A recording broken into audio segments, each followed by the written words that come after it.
D? Yeah, man. Well, turn it up, man. Let's just go in and, like, kill all the orcs, right? They're the bad guys, who gives a shit? We just hack and slash and we loot their dead bodies, right? Hack and slash, kill them all, you know, conquer the infidels. Boy, that campaign sounds like a barrel of fun, doesn't it?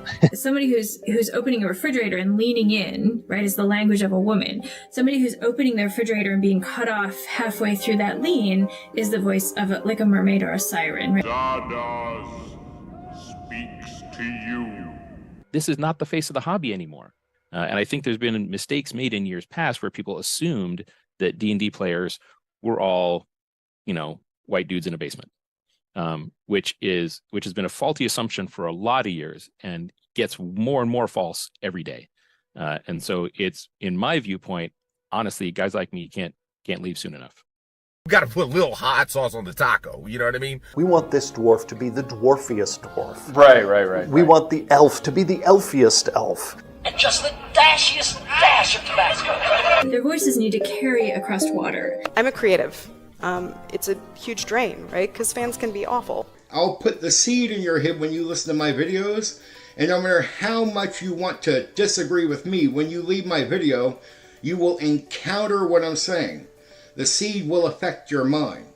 See, that's the problem with the seed when I'm putting it in your mind. You say white lives matter, they don't. White lives don't matter because white lives aren't a thing.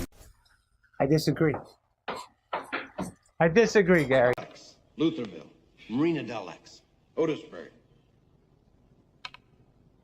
Otisburg? Where's this monster? She's got her own place, man. Otisburg? It's a little bitty place. Otisburg? Okay, I just wipe it off. That's all. It's a little town. Okay. We'll do it live. Okay. We'll do it live. Fuck it. Do it live. I'll write it and we'll do it live. Fucking thing sucks. In 5, 4, 3. Great sandwich. Thank you. I enjoyed having you here. You're a very good co-host.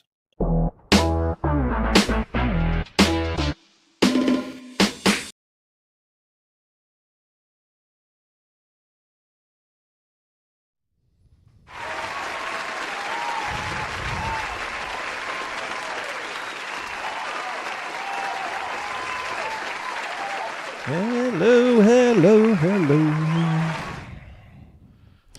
It's getting to the point. I'm so confident, knock on wood. I don't even think we are going to have the regular old audio issues anymore. What do you think, boys? Man, that's a little premature.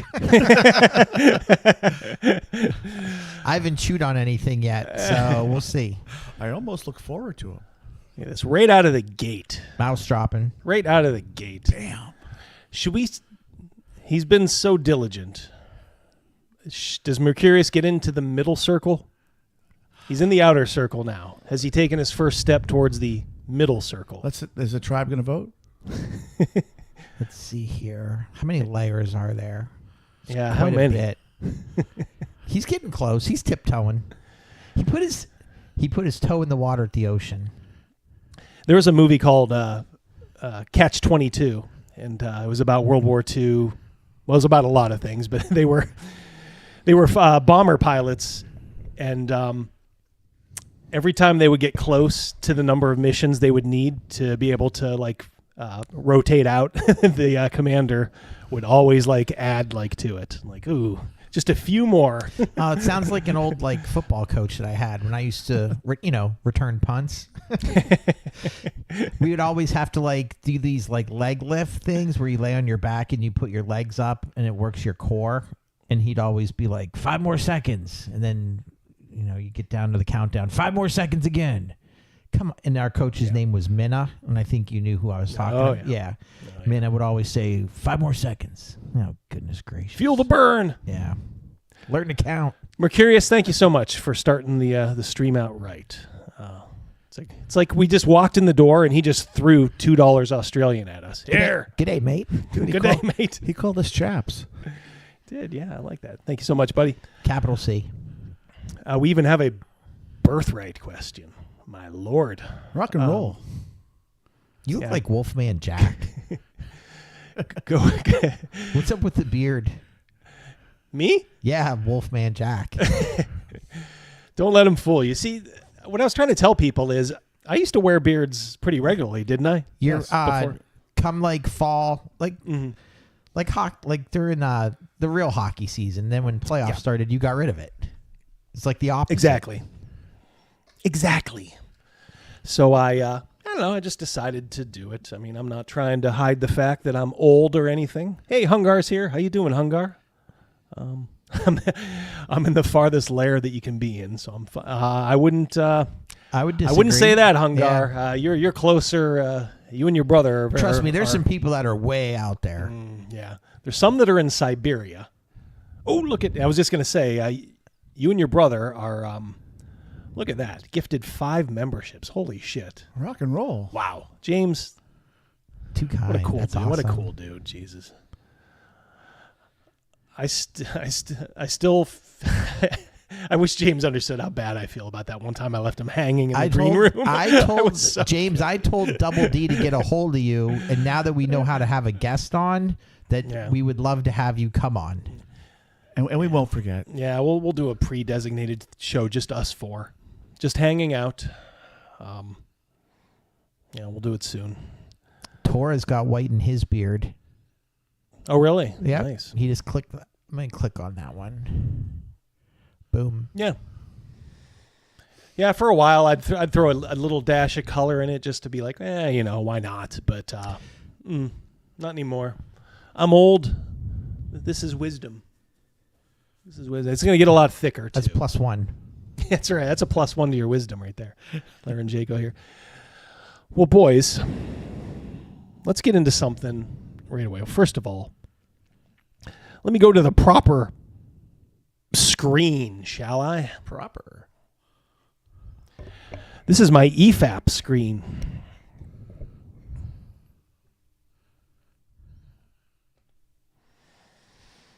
Okay. That page is intentionally left blank.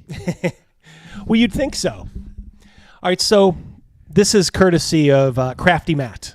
So I don't know if Crafty's in the... he sometimes stops by, so I definitely owe him a debt of gratitude for this one.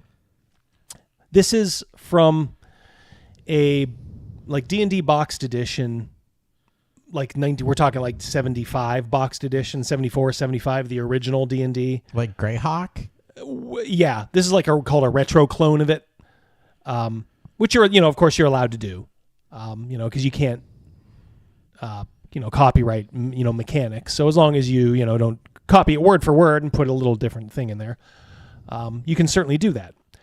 And it's allowed, some people to keep these games, alive.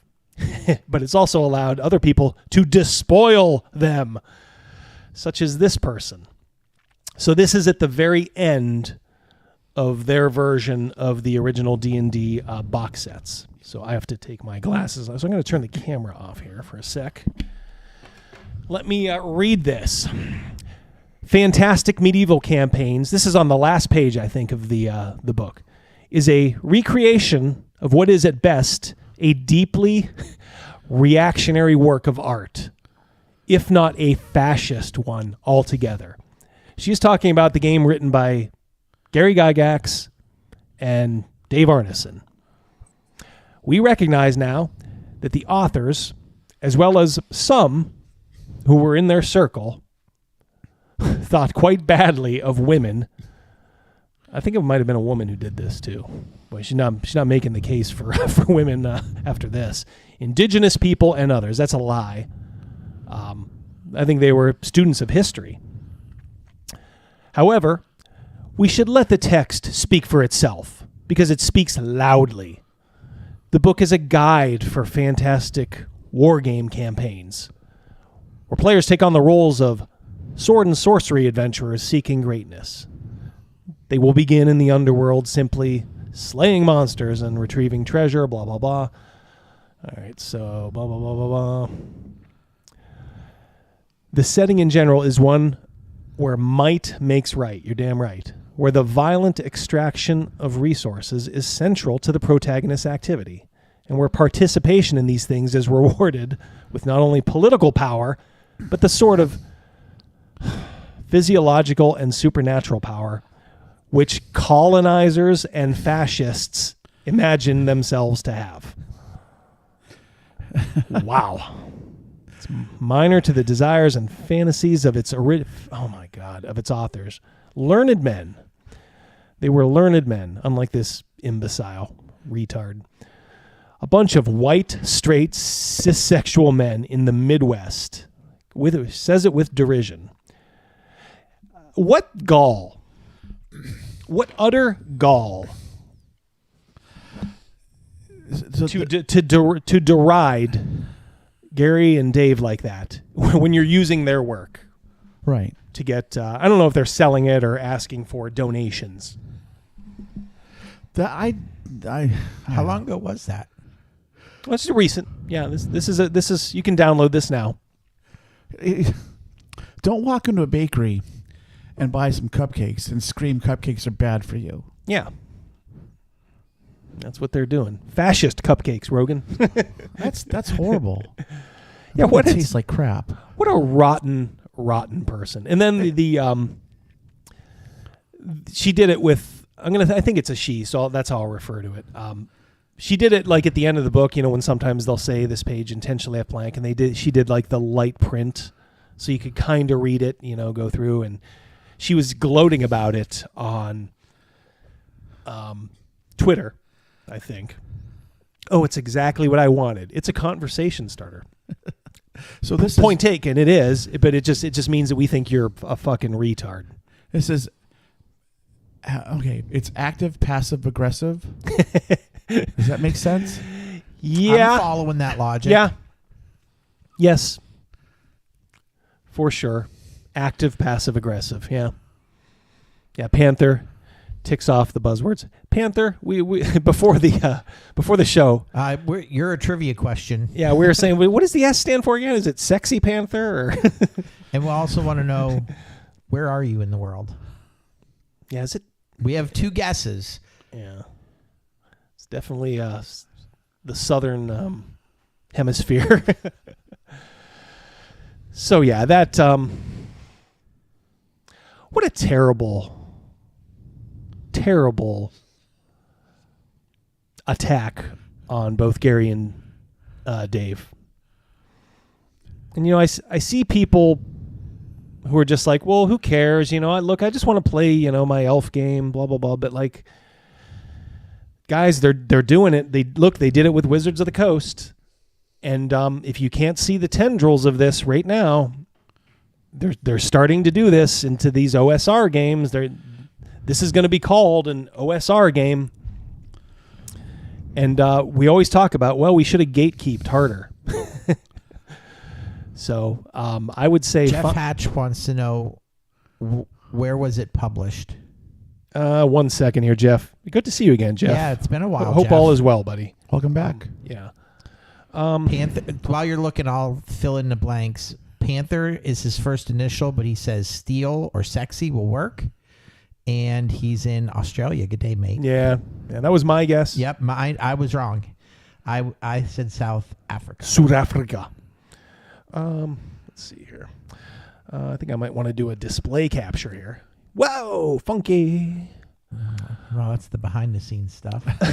Going into infinity. Yeah, this is it. Obviously, I'm don't patronize this person. But yeah, you can tell that they're just ripping off Mortals and Magic. Yeah, that's M&M. chapter 1. Yeah, M&M.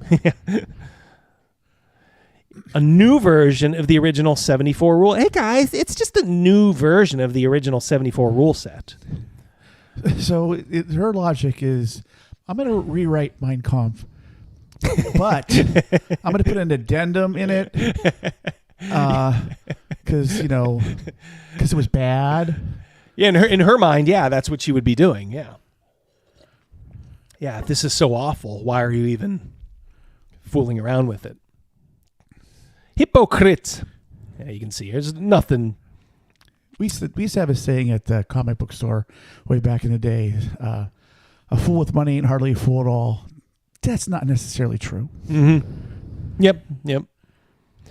Now, if it's a free PDF, but if you want to get it printed on Lulu. You know, this is how much this this evil capitalist is charging. So this is a new game to play?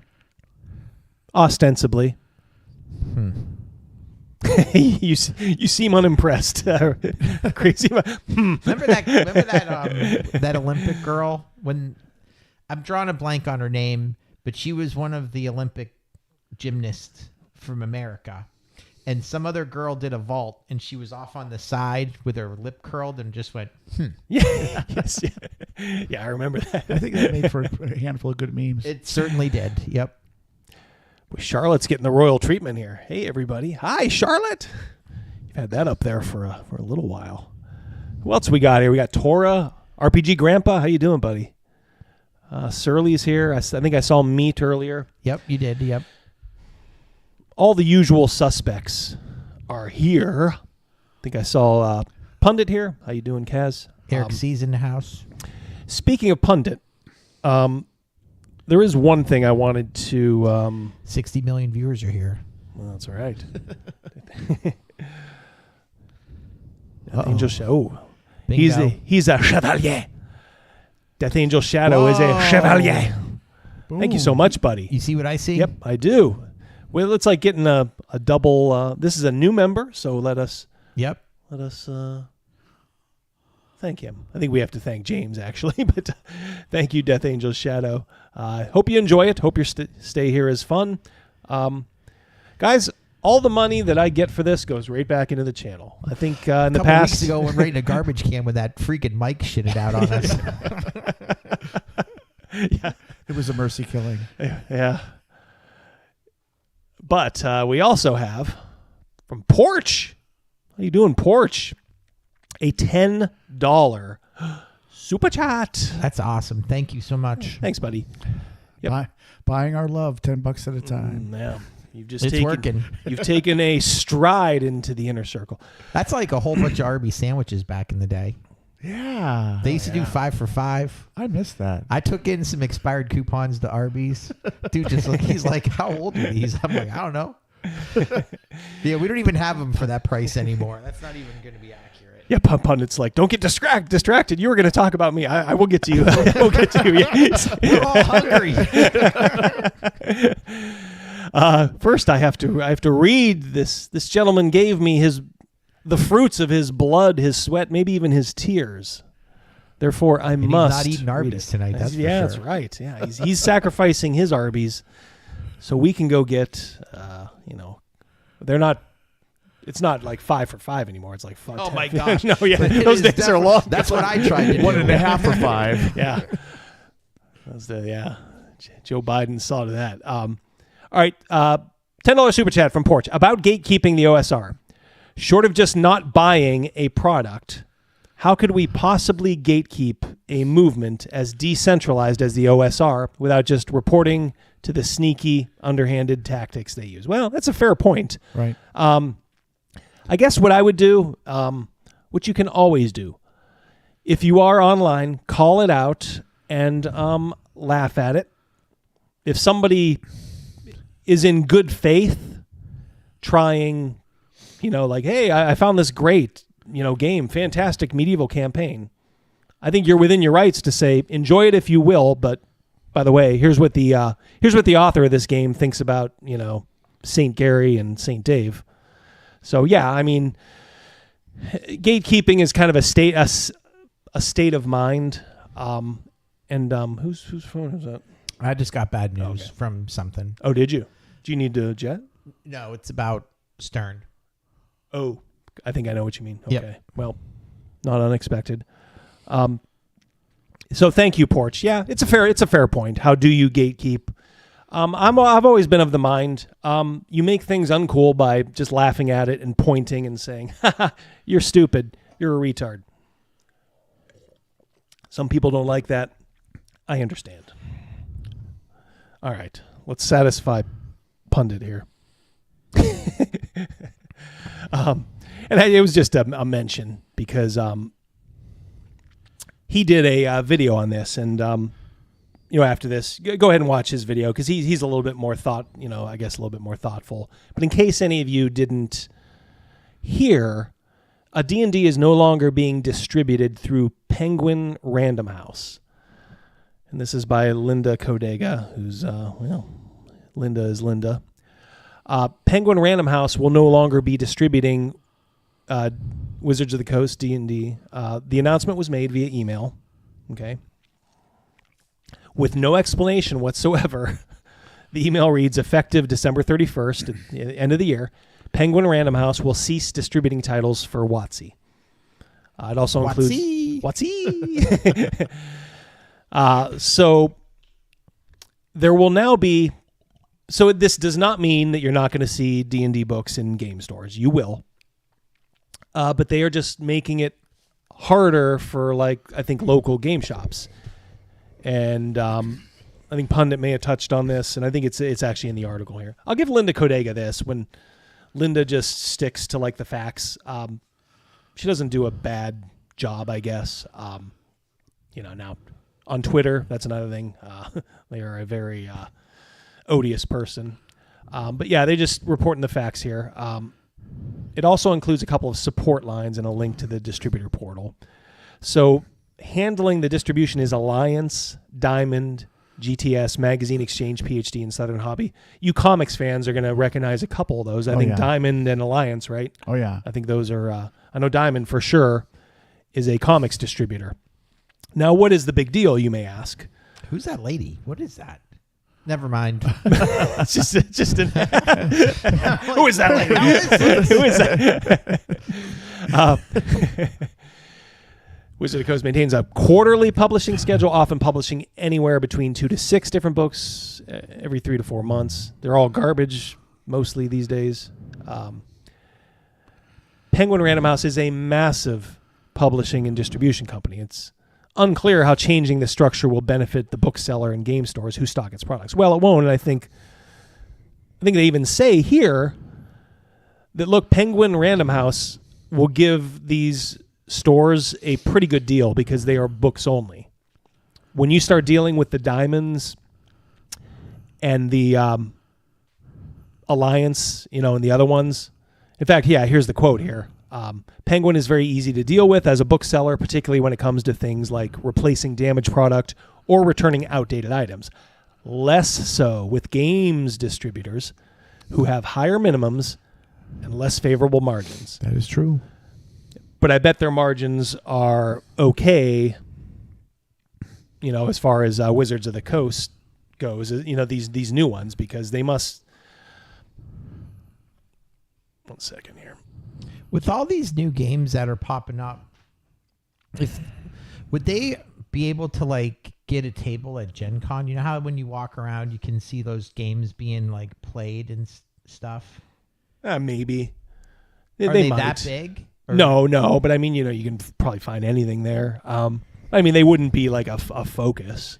You're talking about, like, the first one we were looking at? Yeah. Yeah. No, that's just one person. Just flip her table over. Go auto enroll upon that shit. Segue. I think John, the basic expert, said he was going to try to do a 1974 box set, retro clone, which is a little bit more respectful. So more power to him there. But back to what this means. Look, print books are not going to go away, but that doesn't mean that Wizards of the Coast isn't trying to feather the nest for them going away. Mm-hmm. Look, it's incrementalism. I work at a job where I just spent for 3 years in a row, I worked at home because of COVID. This company is very conservative and said, we need you guys to work at home. Then in the last year, I only had to come into the office 2 days. Well, we got the word now.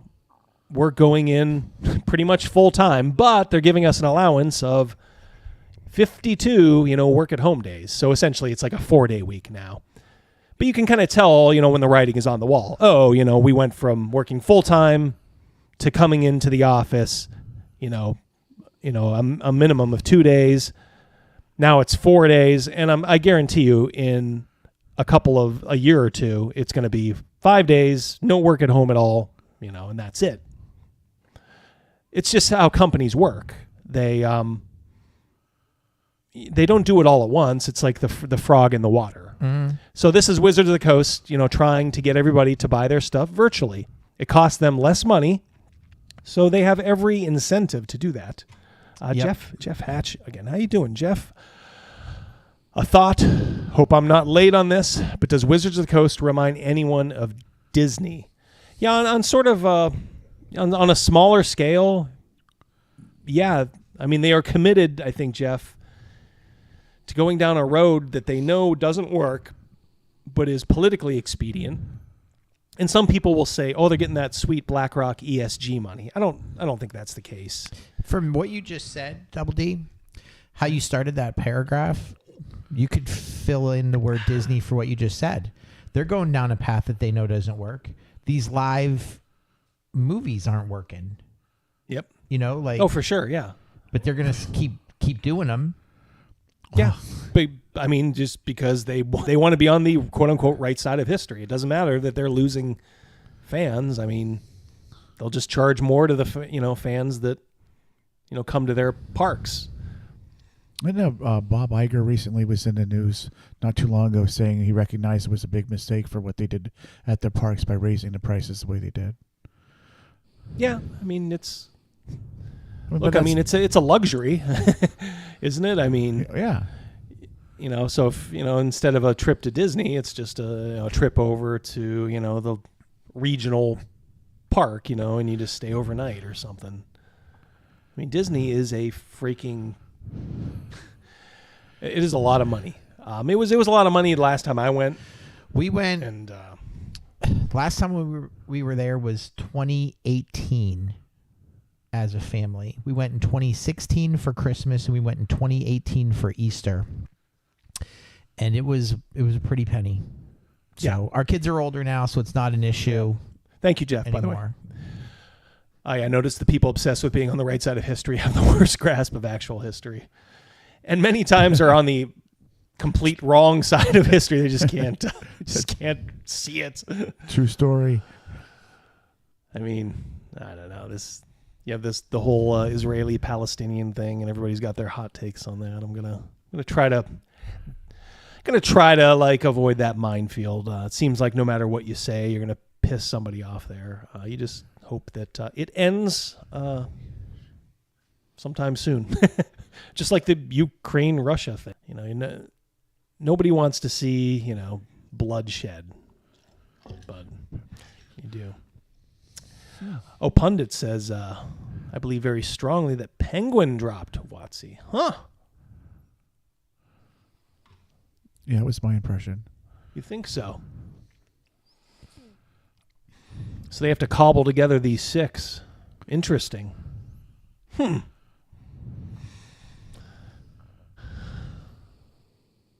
Trying to think. Does it give them some prestige, being the distributor for that? But they may just think like it's just not worth it anymore, I guess. John Osborne doubled down on that. Yeah. Boy, that's even better, isn't it? They got dumped at the prom. They have their new edition coming out, and they got dumped at the prom. Wow. No corsage, nothing. I guess everybody's going to share the misery then, like all the game shops.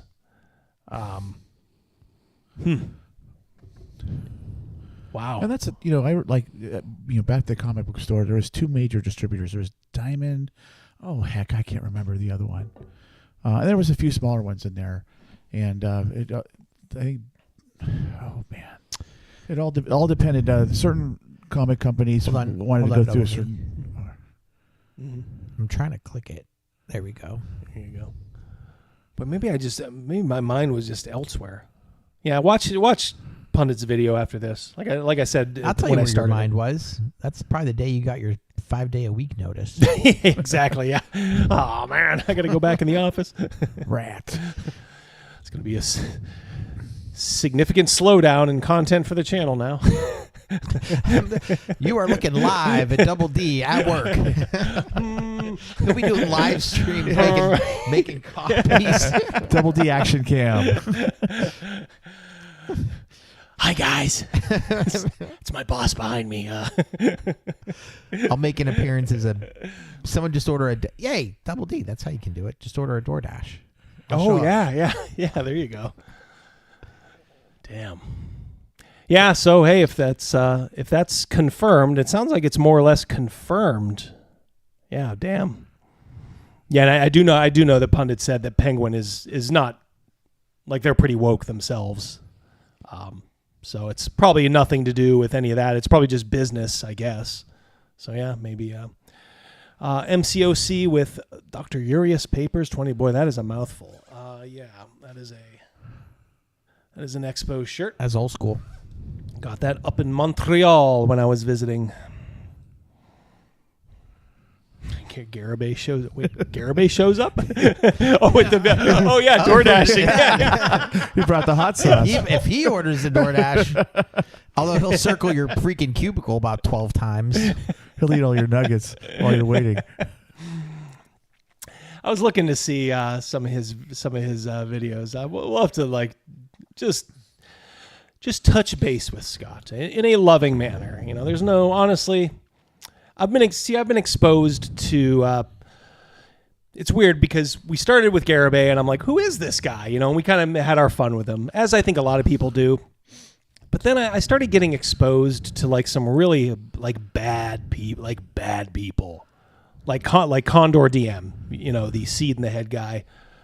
Like that is a bad guy. You know what's really weird? We addressed it in one of our other live streams. We absolutely were teasing Scott Garibay, but I actually said, if you actually listen to our whole videos, at the end of it, we actually agree with some of the stuff that he says. We just make fun of how long it takes for him to say it. We agree with him on quite a few things. And I think politically, he may even be like right of center. I think he might be a Republican, maybe, or I don't know. But we were talking about he was the specific example we gave was he was talking about how when men break up as opposed to women breaking up. Right. And I'm just like, yeah, it just took him an hour and a half to say it, and that his dash was cold, and he drove by the same freaking. He was just doing circles around that CVS. Maybe he holds the food hostage. Yeah. You agree with you put something in the coffers, or you're not getting this. Pundit says Condor's bad. He just seems like an absurd little man to me. Yeah, I guess so. I guess that's probably a better word for it. But just the thing about Condor DM is he calls everybody a liar. Like, I think that dude got hurt by somebody. I agree with that. That's a fair assessment. Now his defense mechanism's like way up. Yeah, so he's always like talking about people who lie. You know, that they get no sympathy from me, no mercy from me. It's like all right, this dude got like hurt by somebody bad. But in the same respect, he's so inconsistent. Cal, he does. He has a lot of anger. Like he'll say he went to defense for Ginny D. Yeah, he did. Yeah, because he likes like going against people in his own neck of the woods, I guess. Believe it or not, he's an extremely conservative guy. I bet you politically, like between me, him, and Pundit, we probably agree about 90% of the time, but he's just he's just such a reprehensible little turd. Yeah, I think he was hurt by everyone. My major problem with him is the Q-tips. Dude, put the Q-tips in the bathroom. The box of Q-tips is always behind him. I don't know. My eye catches that shit all the time. I like it. I like it when he torches up a heater on stream. Yeah. That's the best. How tall do you think he is? 5'11". Condor? 4'11". He's probably. I'm gonna guess he's maybe slightly above average, maybe like 5'7", 5'8", maybe. Okay. I think he's a big guy. I mean, you can tell he's a big guy. But the thing is, Condor called me out for saying like essentially he will tell people, hey, this is my thing. I don't like to go after other people. And I pointed out in one of the comments saying, Condor, you have a playlist called Condor DM Versus. And it's like all of his videos where he goes after other YouTubers, like me, like T-shirted. I'm sure he's gone after OGGM, Shauner, all these guys. It's one of the things that have, Pundit, of course. And then I noticed, lo and behold, he made a video where he, called me, I made stupid little comments and I'm a liar. But lo and behold, go to his, if you go to his channel now, don't go to his channel now, for God's sakes. That playlist is gone. He got rid of it because I called him out on it. I said, you're such a hypocrite. Is it almost like Arya's prayer list at the end of before she goes to bed? Could be. Yeah, so I don't know. I've resisted like making a reaction video, but I will mention him from time to time just by saying he's a pretty awful guy. Maybe he bothers me more than he does Pundit. Let's see. Called me out in a totally delusional fashion. He claims videos of mine are reactions to videos of his. That's one thing I noticed. He's paranoid too. He thinks like people are like talking about him. I guarantee you we'll get one after this. Just because I brought him up. I dare saith. He's like Hastar the Unspeakable. Yep. Condor. His ears perk up. I think you will probably watch that. Him and his new lackey is L. L is like hanging around in his comments. Like, oh boy, you two deserve each other. All right, All right, so chat, boys, you've been pulled over by the cops, right? By the 5-0, as the kids say these days. Do the kids still say that? I don't think they say it anymore. I've heard it called the popo. The popo. All right. Wait, you light me up now? That's what, Yeah. It's been a while, but yeah. Yeah. I got pulled over, when I turned 17, I got a speeding ticket. And then I blew a stop sign, and I immediately had so many points that I had to retake my driver's test. Ouch. This is all when I was 17, and I'm like, oh my God. It really hit home to me. I kind of had to keep it a secret from my parents. I didn't want them to know. So I did. I went and took the test again and, of course, passed it. And I have not gotten a ticket since then. That is a very, very long time, if you have any idea how old I am. So I learned my lesson. It can be a little frightening being pulled over, right? It can also be a big budget buster because, obviously you got to pay the ticket and the fine. Your insurance will take a pop. So that's right. I got pulled over in New York a few years back, and I honestly forgot all about it. It was a couple years later.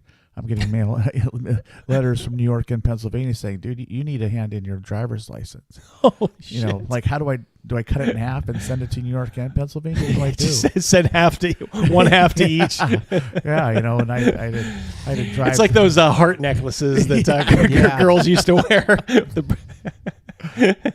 I ended up lying artfully and worked everything out. It cost me $400, but yeah.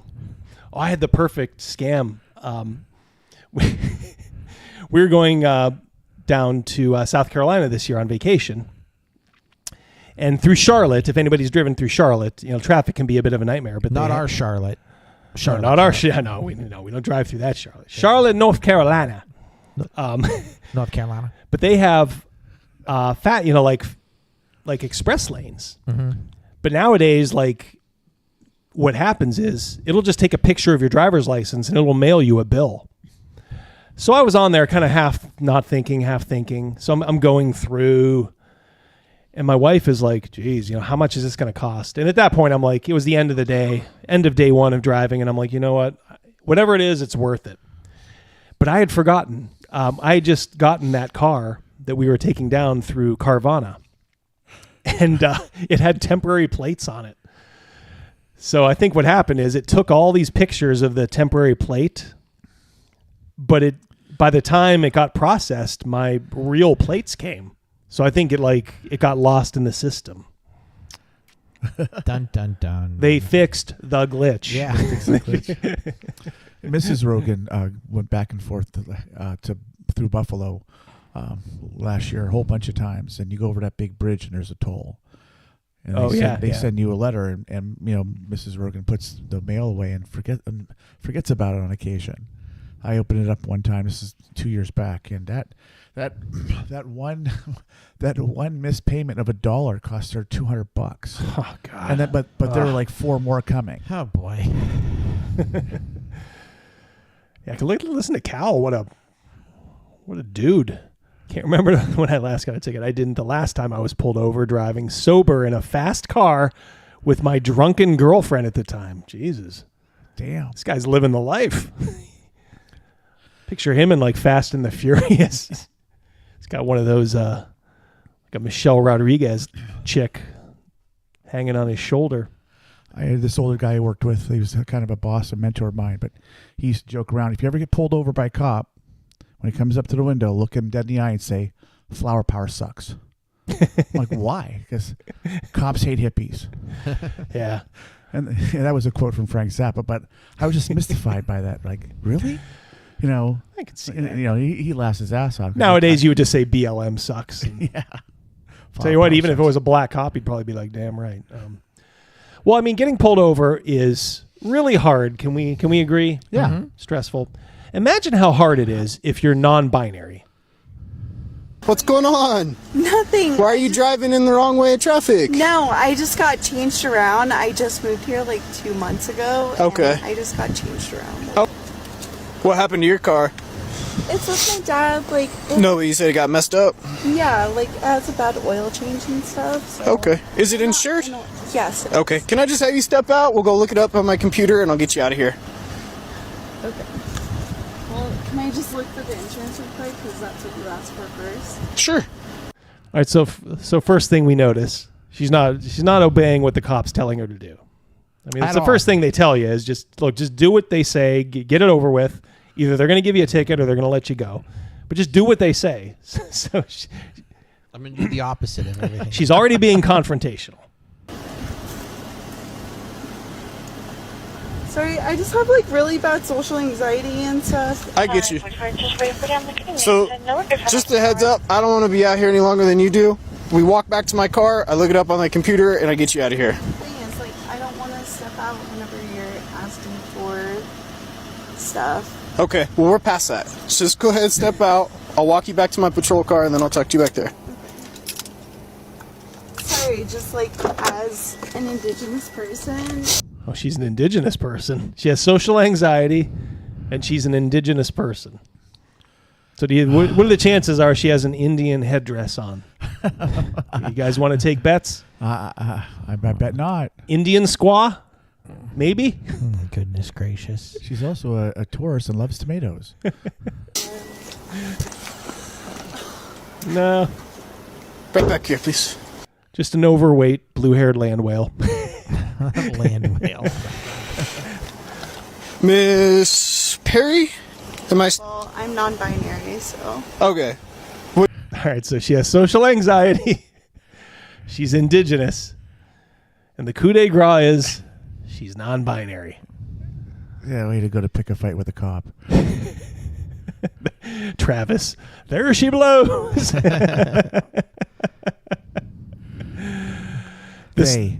This officer has the patience of Job. So far. So far. Taser. Who do you go by? Kai. How can I refer to you tonight? Kai? Okay. Hey, I'm smelling alcohol. I know. How much have you consumed tonight? Probably 3 drinks. 3 drinks? Okay. Judging by driving wrong way on that street. I know. That's the other thing that Well, hang on. Don't cut me off. Judging by how you're driving, the smell, I need to run you through some tests right now.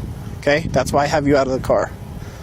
That's the thing. Smell like alcohol and patchouli. That's the thing. That's the thing. That's the thing.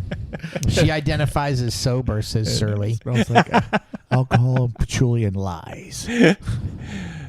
Good one, Surly. that I asked about before. I said, okay, so you're just giving me for my registration, and he said yes. Yep. And now you're running me for other stuff. Yeah, that I'm going to run you through consent some tests to make sure you're safe to drive.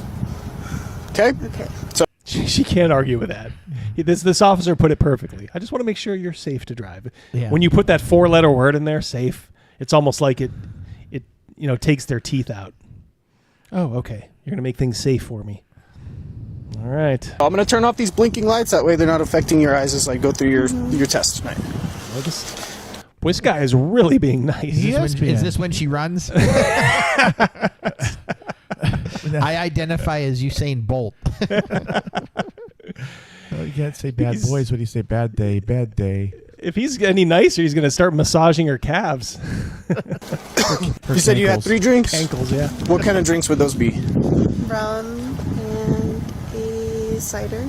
Okay.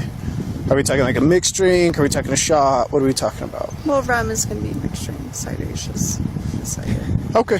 Perfect. Stand facing me, please. But I just want you to know that I also have very bad social anxiety. You and me both. This dude is cool, man. You and me both. I love it. He just disarms her at every turn. This guy's definitely went through sensitivity training. Well, he did his own. I think he went to the sensitivity training, and I think he was like, okay, how can I disarm these mofos? Yes. With a smile on my face where they can't say a word. Okay, perfect. I'm going to be going back and forth with my finger. I don't want you to move your head throughout this test. I just want you to focus on the tip of Anti-sensitivity training. my finger, only moving your eyes. You obviously have glasses, so there's no contacts in your eyes right now, correct? Any recent head trauma, traumatic brain injuries, anything I need to know about? Mental, yes. Any recent head trauma, though? You haven't hit your head in like the last month or so? You have? Okay. What'd the doc say? That I had a little concussion. Okay, so concussions heal. Any long-lasting effects? Sure. I don't know. I'm asking you. I know. Is there anything that would prevent you from driving that No. car? Okay. Stand with your arms by your side, please. I want you to focus on the tip of my finger, okay? Focus on my finger, please. I am. You're just like trying to intimidate me. I don't know how I'm just trying to intimidate me. Fibromyalgia? Thank you, Surly. Yeah. Probably I've not watched it this far. I watched as I like to do with these videos, I watched the first minute just to kind of make sure everything's set up, that it's good to watch. And then the Evil Minion says she never asked his pronouns.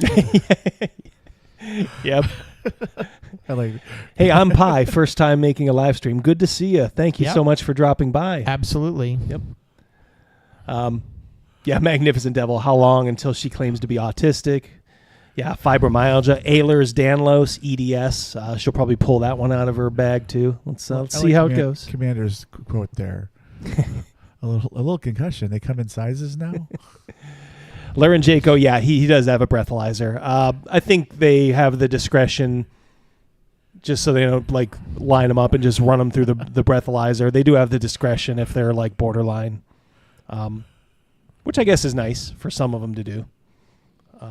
They probably have to build their case. Like, okay, I put this person in a breathalyzer because they seem to be visibly drunk and they failed the sobriety field test. I think the breathalyzer is a not a last resort, but it's illegal. It's a legal resort. If you refuse a breathalyzer, I think you can just get put in the squad car right away. Yeah, that's you're grounds. admitting like the DUI. Yeah, exactly. Yeah, you're not doing anything. All right, let us continue. trying to do that. This is the test. Mouse I need you to take your glasses off, okay? Nope. Go ahead and put it up there if you will. I got it. Bam. Whoops.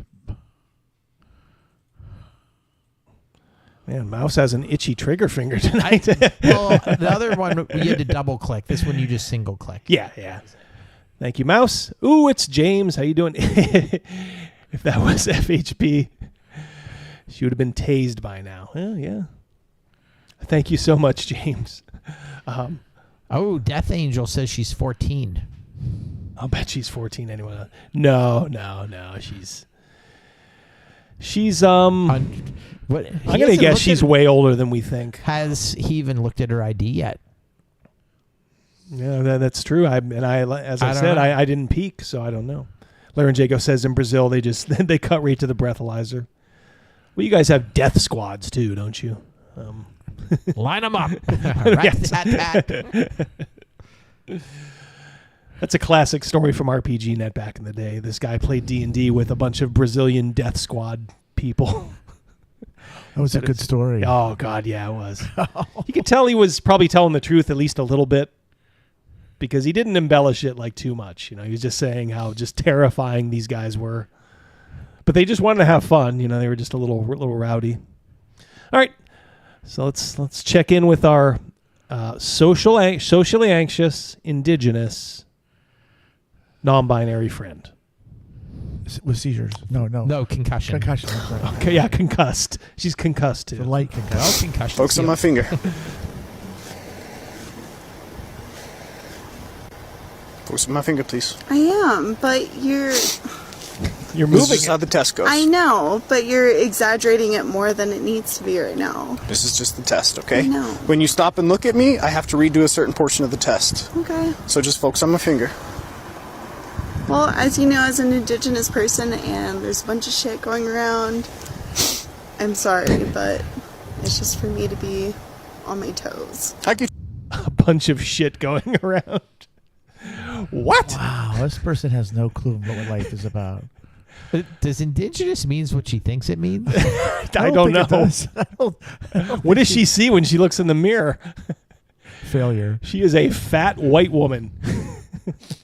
She sees excuses. There's a lot of things going around. I don't know. What does she think? Custer is on the loose again? Test her for peyote. Yeah. Surly's that was a surly. Will you go back to that position I had you in? Standing with your feet together, arms by your side.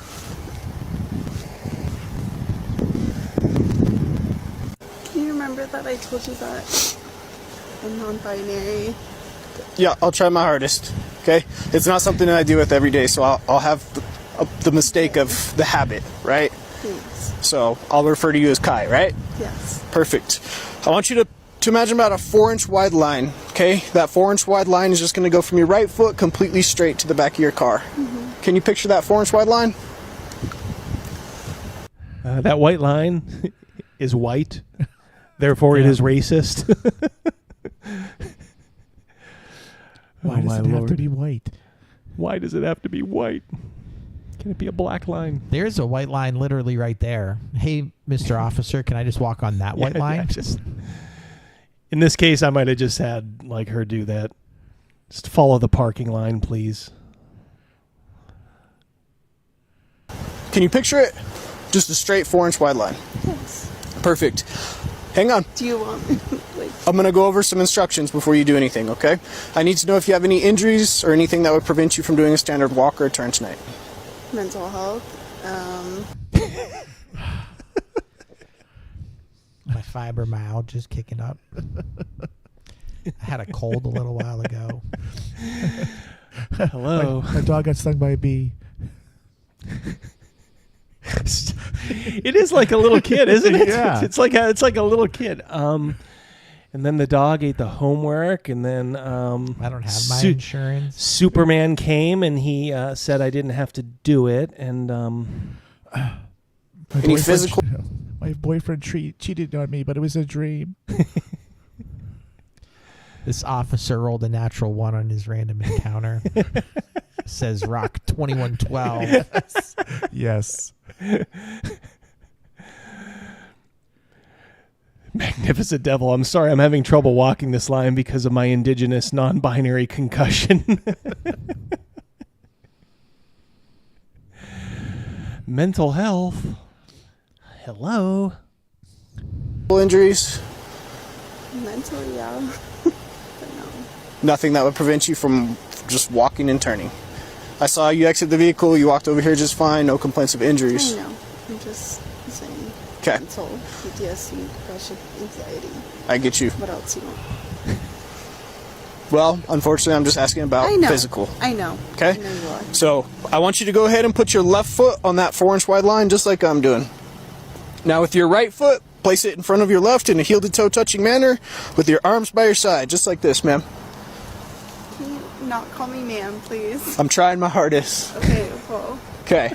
it means a lot to me. I'm trying my I hardest. don't feel like a man, so Okay. it's kind of triggering. Right foot in front of your left. Nope, go back.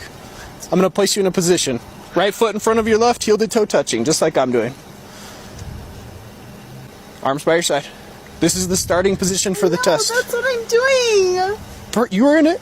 This is the starting position for the test. I don't want you to move or start the test until I tell you to do so. Can you go back to that position for me? Right foot in front of your left, heel-to-toe touching. Perfect.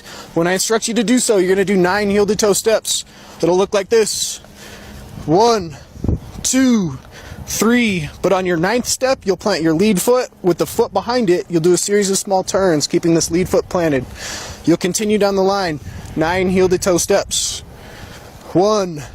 I will say this: if I was a little hammered, that part about the turn Yeah, and the pivot, this I would be would be confusing. like, Yep. what? Can you redo that, please? I'll just walk. Can we get the telestrator out here, Mike Fratelli?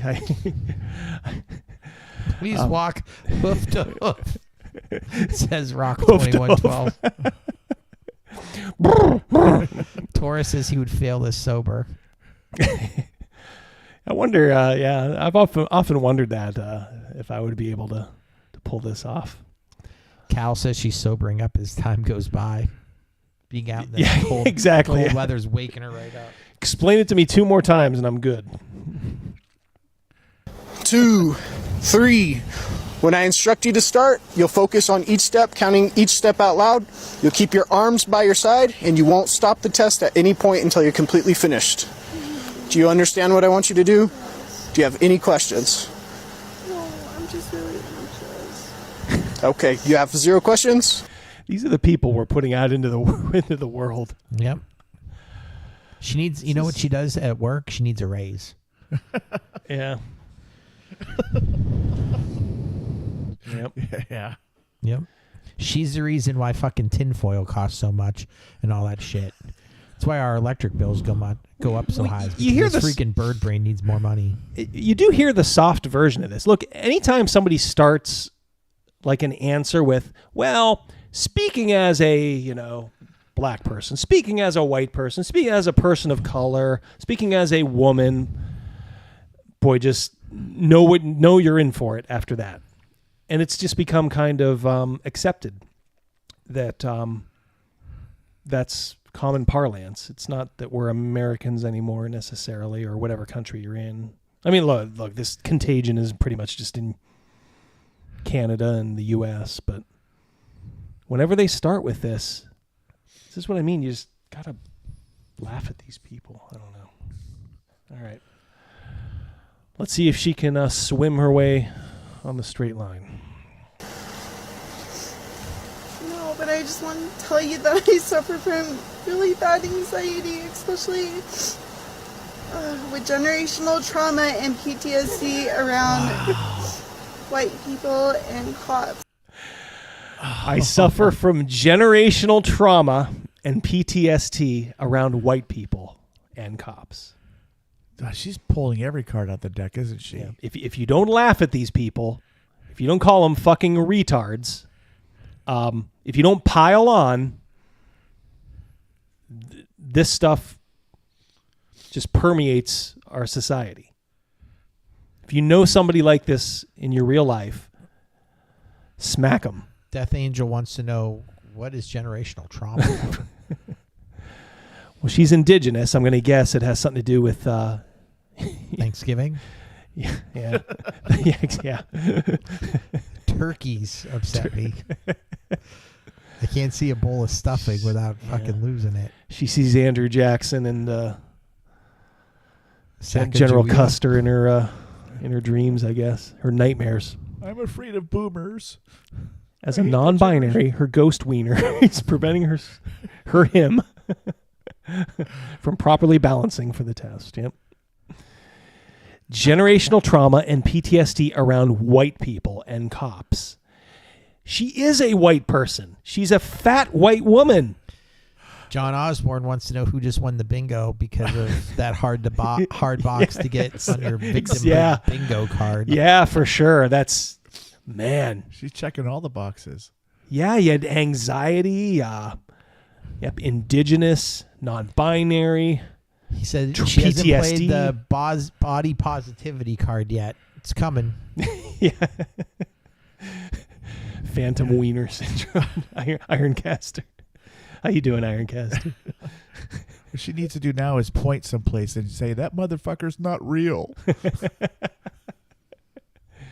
What does Tora say there? Why don't you put that up there, Crazy Mouse?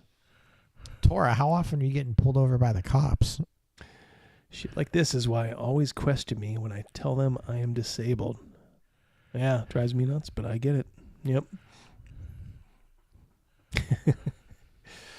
Okay, here we go. It's like, it's just like a whole little thing. Hang on, ma'am. I'm asking if you have any questions before I instruct you to start. 6, 7, 8, 9, 10. Switch around. 1, 2.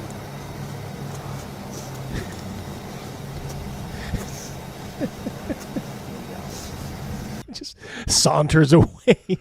Just shuffles away. 14, 15, 16, See ya. 17. Yeah. Well, we know math is racist. She should have gotten out of the car like Chris Farley in that movie. Bees! Was that Tommy Boy? It might have been, yeah, Tommy Boy. This is good. This is good. All right, I'm going to bring you back to the first position I had you in, right in front of me, facing me. Again. You didn't listen to what I said, man. I know. I said when I instruct. Moving to you. I said when I instruct you I to know, start. and right now I just feel fucking harassed. So. Okay. I said when I. Ooh, now she's dropping F-bombs. Now she's getting upset. Yeah, now it's kind of a microcosm of these people. If you've ever had to deal with them, you know, hopefully you haven't had to deal with them too much in real life, but like online especially, you know, they'll start out all kind of smarmy and, you know, play the victim card. When they think they're pushed into the corner, these are the most vicious people God ever put on this earth. Like a honey badger. Oh, yeah. Yep. They will eat their own. Pray this person, as silly as they may appear, pray this person never has the power of life and death over you. I'm talking about anybody in this chat and us in the room. You better start making out your will, because she will sign your death warrant with a smile on her face. These are the worst people God ever put on this earth. And what if these are the people that work in nursing homes? They will be. Oh yeah, some of them do. Yeah. Oh my God. Yeah. Boy, I tell you what, nothing makes me angrier than seeing like that like abuse, like that gets caught on tape. Elder abuse. Yeah. Yeah. I don't even know, you know, the person being abused or, you know, but I want to get in a car. I want to drive there, and I want to show the abuser what for, as they used to say on the Little Rascals. Yeah, Farley did leave us too soon. Agreed. Yeah. Got to pull. He never pulled back. You know, he just couldn't control those. It's like you can have a few demons, but man, you can't be a heroin addict and weigh, you know, 400 pounds. You can be a heroin addict or you can weigh 400 pounds. You can't do both. Instruct you to start. Can you just count now? You're going to continue to I am count getting harassed. until I tell you to stop. Okay, go ahead. Go ahead and begin.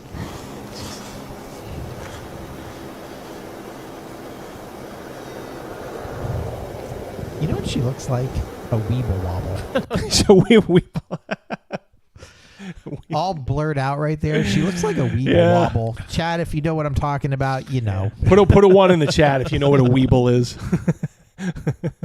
I think this one will fall down now. The first weeble ever to fall down. Up, it fell over. Not getting back up. Oh, I'm getting a lot of ones. Yeah. In this chat, I would have assumed so. Yeah. A bunch of smart motherfuckers in here. We may have some, we have folks from all around the world. Maybe you guys didn't have them there, but back in the 70s, there were these toys called Weebles. And they were just like, they were kind of shaped like little eggs, but they were weighted. And they were, of course, just decorated as like people.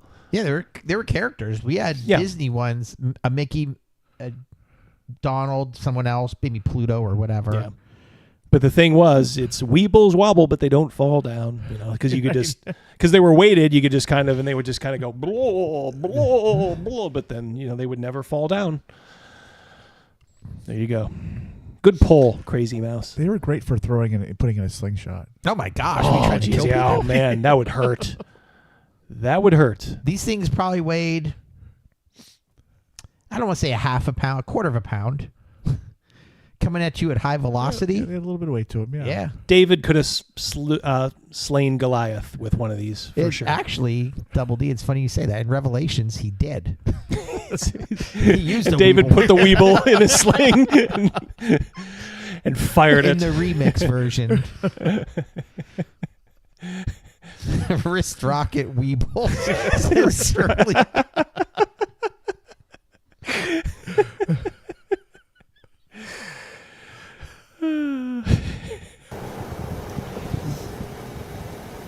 How you doing, Patty? Pick up where you left off, ma'am. I didn't instruct you to stop yet. You said until 1006 and 1010. It's not what I said. Bible readers. All right, you go ahead and stop. And yay. Goliath and won yay. once, twice, and thrice. Then would he fall? David walketh through the valley of KB toys. Plucked a Weeble off the shelf. Yeah, she doesn't have the endurance for this rock. This is... He's wearing her down with body shots. Yes, yeah, just making her walk around is like... It's like, when they say like, oh, when a baby, just kind of like, blobbling its arms, that's like you running a marathon. When they're like, she just ran 6 2. weeks old. Yeah, she just ran 2 marathons. She's getting that heart pump. She got that fucking bumper sticker on the back of her Jeep or whatever that, yeah. 34.8 yeah, or whatever. 26.2 or Subaru. Yeah. It's got to be a Subaru. It's on her Subaru. Yeah, I was going to say Thank Subaru you, for Rogan. sure. You're exactly right. We should go back to the beginning and see if that was a Subaru, see if anybody can ID it. All right, let us continue. I'm going to speak with you right over here, okay? Yeah, she has the coexist bumper sticker for sure, Travis. Here comes... Yes, ma'am. Yes, ma'am. Go ahead and place your hands behind your back. Don't, dude. Don't make it hard. Please. Don't make it hard. No, Don't. You're going to get a resistance. Dude, You're going to get a resistance. I don't. Don't resist. Don't. Listen to me. Don't resist. She's probably scarred for life that this white occupier colonizer is like grabbing her and saying, "Don't resist. Don't resist." Yeah, it's just gonna, in her own mind, she's gonna like build it up into like a grape story, if you know what I mean. Mm-hmm. No, you're being a white man and don't. I followed all of your shit. Don't resist. Don't. I'm gonna go out on a limb here. This cop is just laughing his ass off inside and feeling just so satisfied right now. How much you want to bet he went to his buddies and said, "You won't believe what I just did." Oh yeah. When we get off duty, let's go to the Let's go to Permane Brothers. Yeah, let's go to spin some yarns. But yeah, first, you let's go guys to gotta watch Denny's. this video. You guys got to watch this. Yeah, check out my body. You won't believe it. You gotta watch it. You will not believe the chick I just. Overkill Joe says cops love being called dude. How about if a cop ever pulled over Gavin Morgan? Dude. Get out of the car. Oh man. Did they get copies of these bodies? Yeah, that's an interesting point, Antonio. I'm not sure if they can access their own body. I gotta imagine they can. I mean, there has to be a way to do it without them being able to tamper with it, obviously. That's the main thing where I would say that they can't. Yeah, that's what I'm wondering. I'm just saying maybe they have to go through the same process I guess we do. So yeah, so maybe they don't have the instant access. But you can of course request this stuff. Charlotte says she'll probably compare this to the slave trade on Twitter or something. Yeah, exactly, yeah. I I was trafficked. She'll say I was trafficked by a yeah. white cop. Yeah, that's the big thing now. I got trafficked. I wasn't going the wrong way. I was going my way. Yeah. They were all going the wrong way.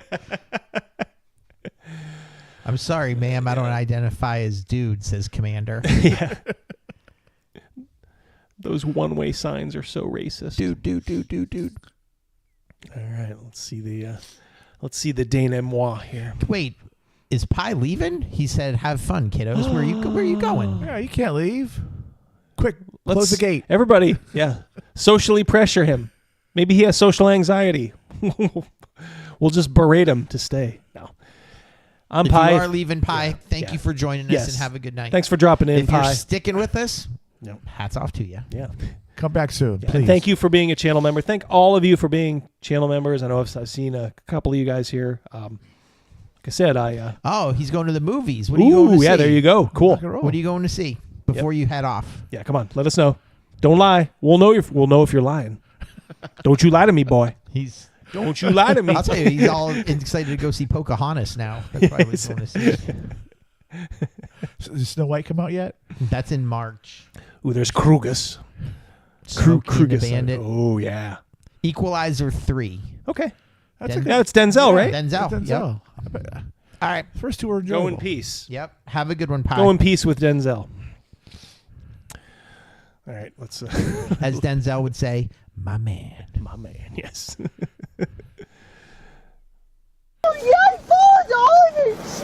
Don't resist.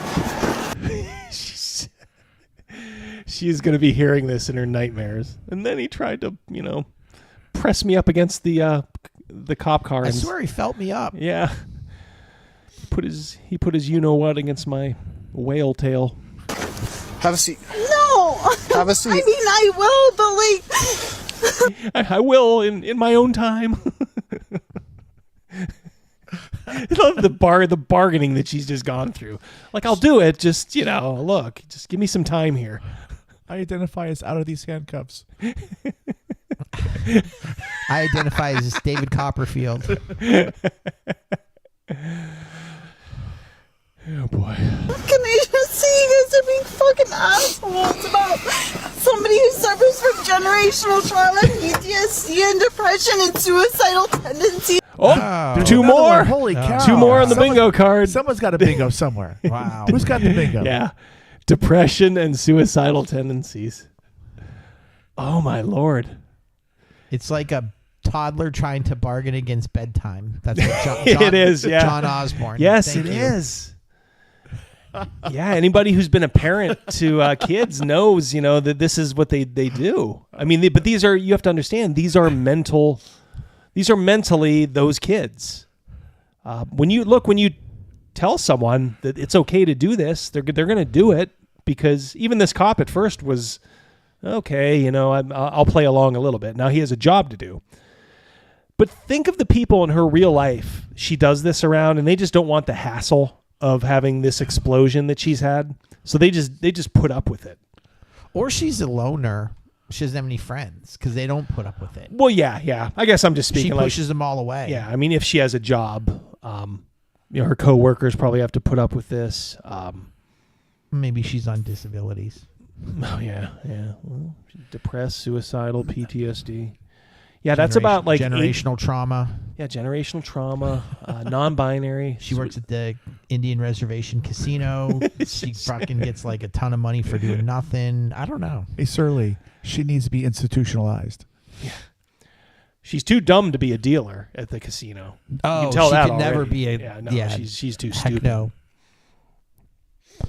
Travis, 5150. I know what that means. Thank you. Yep, exactly. What does it mean? 5150 is the code word for Looney Bin. It was it was one of the Van Halen albums, yes. 5150. Here I thought it was that slogan from the 1800s, 5150 or fight.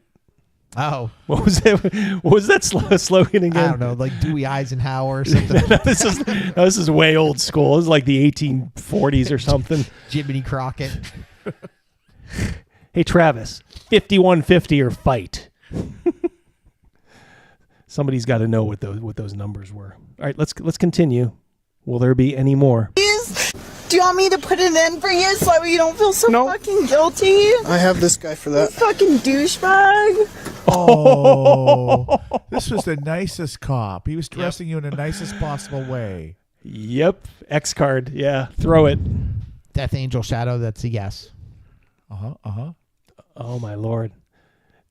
She was never really nice to him, but she was just trying to like kind of slime her way out. And now that the face has revealed itself, you know what she's like? She's like in Revenge of the Sith when Palpatine, like his real face, Yeah, when he's zapping him. I'm so weak. I'm so weak. And then he gets yeah. You fucking douchebag. Yep. Generational trauma. Wow. She hasn't tried the COVID card yet, says John. Oh, yeah. Oh, she might have went up there. Yeah. with the COVID. Oh, yeah. Long hauler. Yeah. Yeah. That's, boy, it's a miracle she hasn't used that yet. I'm a COVID long hauler.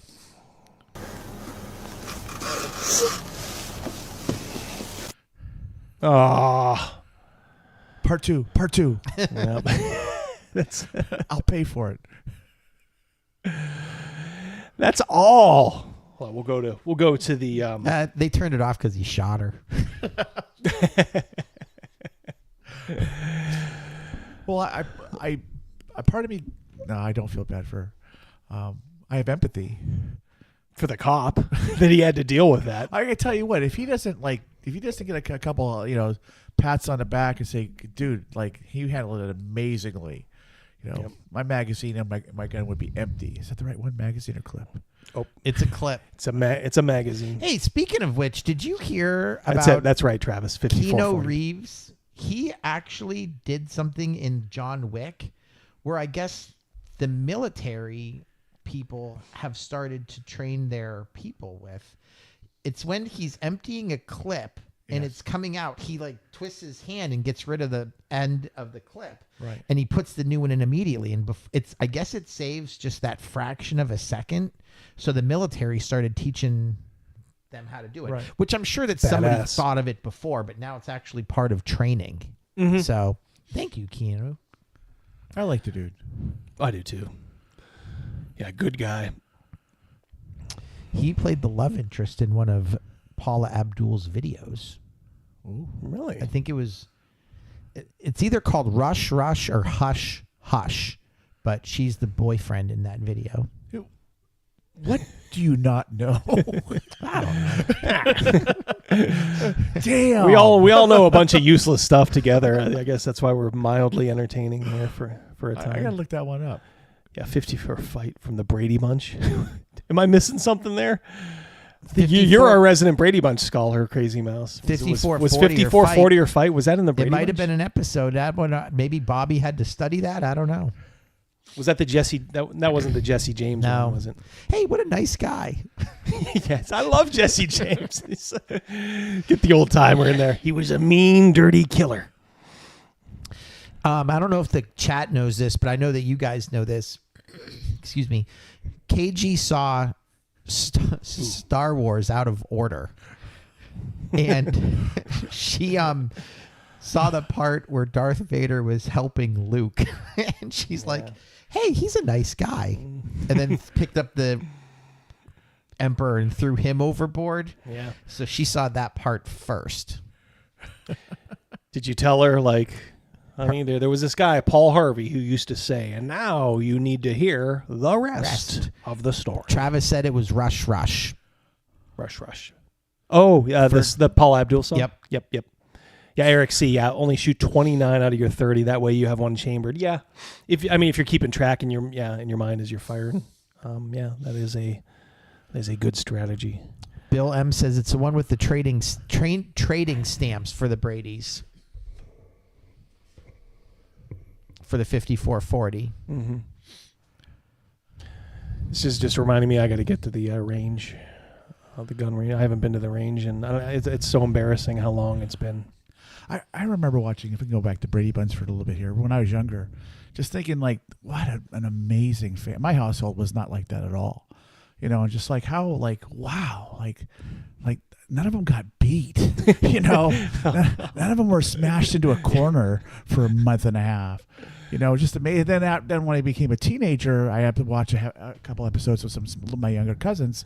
It's the one where the lamp got broke. And what's the Mom always said, "Don't play ball in the house." Yep. Well, the middle one, what's his name? Peter. Peter was going to go on his camping trip, so all the other kids stepped in and said, "I did it," but not him. So Papa Brady went and punished all of them. I'm like, "Fuck, that dude's a demon." Yeah, that is What fucking a rat. mean. A Holy rat. shit! Do you know that Brady Bunch and Gilligan's Island are in the same universe? And there's always that theory that the professor was her first husband. Ooh. Interesting. Yeah. Huh. I know. There you go. Damn, now I'm gonna be thinking about that all night. Yeah, I'm out of here, guys. Yeah, see ya. All right, that's it. See you next Intro. week. Yep. See ya. Somebody wrap my head. Wow. Yeah. Same universe. Gotta wrap my head around that one. Travis says that's my mic drop. Go down in history. Surly there. says, "Wait, what?" Yeah. Yeah. Her first husband is the professor. Mm-hmm. Was he a widower? Was Mike Brady a widower? Yeah. Was that he ever? was a widower, and she was supposedly, I mean, to Just the a best happy of- divorcee. Right? Yeah. Well, I mean, didn't he just go away? They never really explained it, do they? I don't think they did. I could be wrong, but on how they explained it. But I am right that they're from same guy, Sherwood Schwartz, and all that other stuff, and it's the same universe. So. Yeah, I mean, back then they wouldn't have. Nowadays, because we're so into navel gazing and we need to know everything behind everything. Back then, they'd have been like, "Why is that important? Like, just focus on this, family now. You don't need to know what happened." So, but I thought maybe in like the first ever episode, maybe it was like, "Oh, I miss mom," or "Oh, I miss dad," or maybe it was just like, "Oh, hi, don't worry, your new mom and your new dad will be just fine." That's what Rogan needed. Yeah, a new mom or dad. Yeah, fuck. I just was I was just so amazed. I'm like, I was glued to it. Like, there's all these kids, and like, none of them are bleeding. Their AstroTurf backyard. Damn, I feel so bad for Rogan. It reminds me of when they had Joe Namath come over and play catch with Bobby. Yep. And then it reminded me of the story Rogan told about playing catch with his dad. Oh my God! Granted, it was football and yours was baseball, right? Wasn't it? Yeah. What did he do? Didn't he throw you a screamer? Then it just doinked off you. I was just a little. I was like 8 years old. He came home one day with a baseball mitt for my brother and myself, and we're in the backyard. And my brother and I were tickled. Oh man, this is the coolest thing in the world to play ball with my dad. And put us way in the back of the yard, and he threw that ball as hard as he could. Man, he hit me right in the chest, knocked me down, and I couldn't breathe. And he's like, "See that? You don't want that!" Just sort of screaming at me. You don't want that. True story. Gave you a Dennis Eckersley fastball right to the chest. Oh yeah. Boom! You don't want that. Yeah, that's kind of entered our group here. That's kind of entered our parlance a little bit every so often. I'll go to Rogan. You don't want that. You don't want that. You don't want that.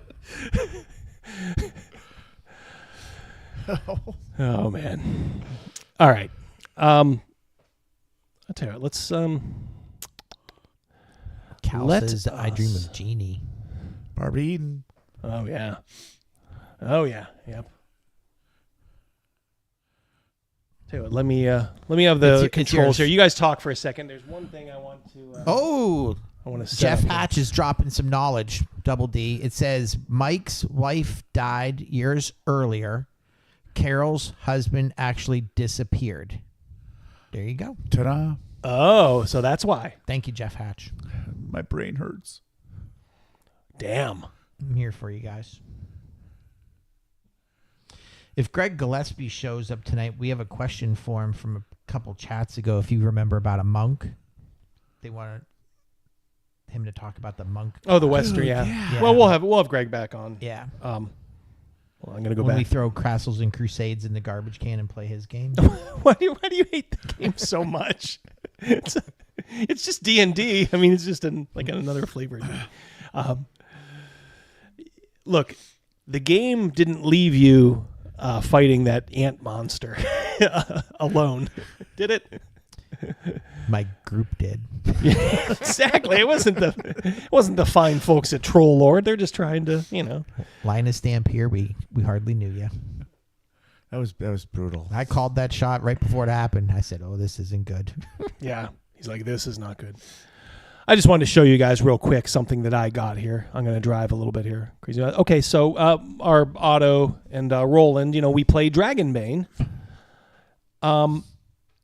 So they have just released their bestiary for it. So you guys might be fighting some of these monsters. So I just wanted to give you guys bring them on. Quick little view. Can't obviously go through the whole thing. I like the art. Well, that's a beautiful art, isn't it? Mm-hmm. This game does have a look and a style, and like I said, it is. I do like this game for a quote unquote big. It's the big company game that I guess I do like. Free League. They're not really big, but they're. I like the pencil art in the back and the color art in the front. But also, when I'm looking at that, you know what I think of is a Targaryen. Right. Oh yeah, with the white hair. Yeah. It reminds me a little bit of Simon Beasley's work. Who? Simon Beasley. Oh yeah. Yep. Lobo was big on Lobo. Yeah, I know that from you because you kind of introduced us to Lobo. Take a look. Maybe we can. Targaryen better watch his flank. That something was coming up from behind him. Thomas Harrenstrom. Cover art John Egerkrans. My apologies if I'm butchering that. Johan, maybe. Not sure. A Swedish meatball of some kind. Yep. This is all done in the motherland. Let's see. All right, you guys. I tell you what. You guys in the chat. Wow. Pick a monster, and we will do one monster. We will look at one monster of your choice. Chat. What do you think? We have some goblins, some hobgoblin, ogre, cat people. Well, we'll just look at one. I don't think the... whoops. Uh-oh. Did this thing just freeze on me? I see you moving the mouse. Yeah, but it's got the little blue circle. It's got the blue circle of death. Oh, that's why. Hold on one second here. We have one vote for a griffin. One vote for the griffin, huh? One vote for the undead. All right, the first one to get 3 votes or 2 votes even. Maiden, sea serpent. Cat people, rare. I think these are hyperlinked. Yeah. What do we got here? Well, undead. You guys have all picked the different. That's 2 monsters. undead. Yes, it is. 2 undead. Okay. Charlotte's asking about crab people. She's just hungry. Yeah, come on, Charlotte. We have a zombie. All right. We have our 3rd undead. Okay. Well, let's go with the living dead then. Krugus.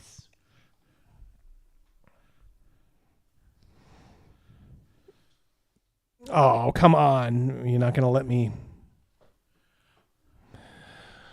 Do I have to, scroll through this? It looked like page 112. Yeah. Oh, yeah. Yeah, I guess I could just... Type it in. Type it in down here. Thank you, crazy mouse. Boy, PDF readers are the slowest. That's why I just stick with the book. I have Mrs. Mouse read me a story every night. Nice. There you go. You're getting a little free preview there. Here's the Living Dead. All right, so these are legit monsters. These aren't like orcs and that who have to roll.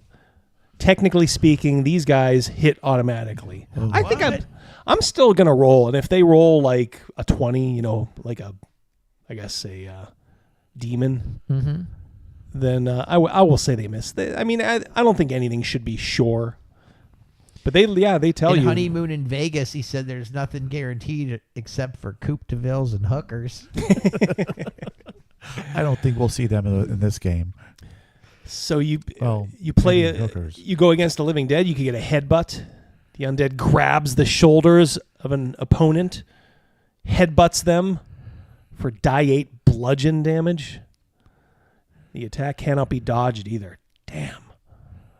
A diseased bite. Well, there you go. Monster bites a victim who takes die 8 piercing damage. Remember, these guys are only rolling with, between probably 15 to 20 hit points. This shit is gonna hurt. Yeah, that reminds me.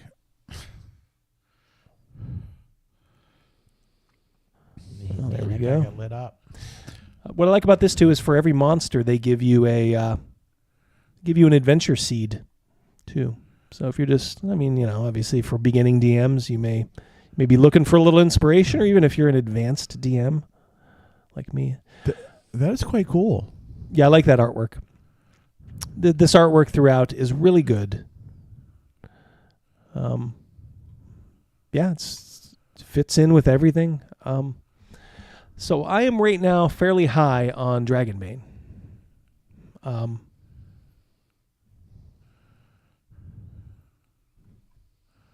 We're gonna play a little bit later today, yes? Yeah, we'll dip in.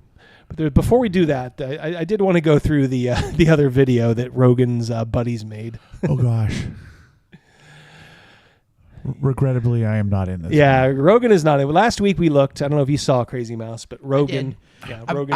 I had to stop commenting because I drove through part on my ride home where there was no Wi-Fi, or I wasn't getting this or the show, signal, so I was like a little bit behind. So I didn't want to comment to something that was maybe a couple minutes ago. So I just stopped, but I was still watching. Yep, Patty. The system is It's sort of like 5th edition, but it's very deadly. You don't get superpowers. It's kind of a skill-based system, so even your attack rolls are skill-based. But the thing is, you get hit points at the beginning, and like I said, you get it between 15 and 20, and the only way you can raise them is if you take, I can't remember what they call it, but you can add a couple of points to it ever so often. So when they're saying like something does like die 8 damage, that's half your hit points. Oh yes. Yeah. And they do give you death saves, which, some people are okay with, some people are not. I don't mind them in a system like this because this is deadly. Having him in 5th edition D&D after a while was just insane. Got these guys that are tanks, and you get them down to 0, and then it's like, oh, well, now I'll just, make a couple of death saves, and boom. And then all I need to do is take a power nap, and boom, good as new. So you went from the brink of death to 8 hours later, waking up full power, maximum. That's 5th edition. So, yeah, so it has One sort thing of... about that, Double D, about 5th edition, I think there comes that spot maybe where our characters were at, where we were steamrolling through, the bad guys. But then there comes that part after that where the bad guys are so powerful with like their spells or whatever. Yeah, save or die, they call it. Yeah, and it becomes stressful in 5e. It is, yeah.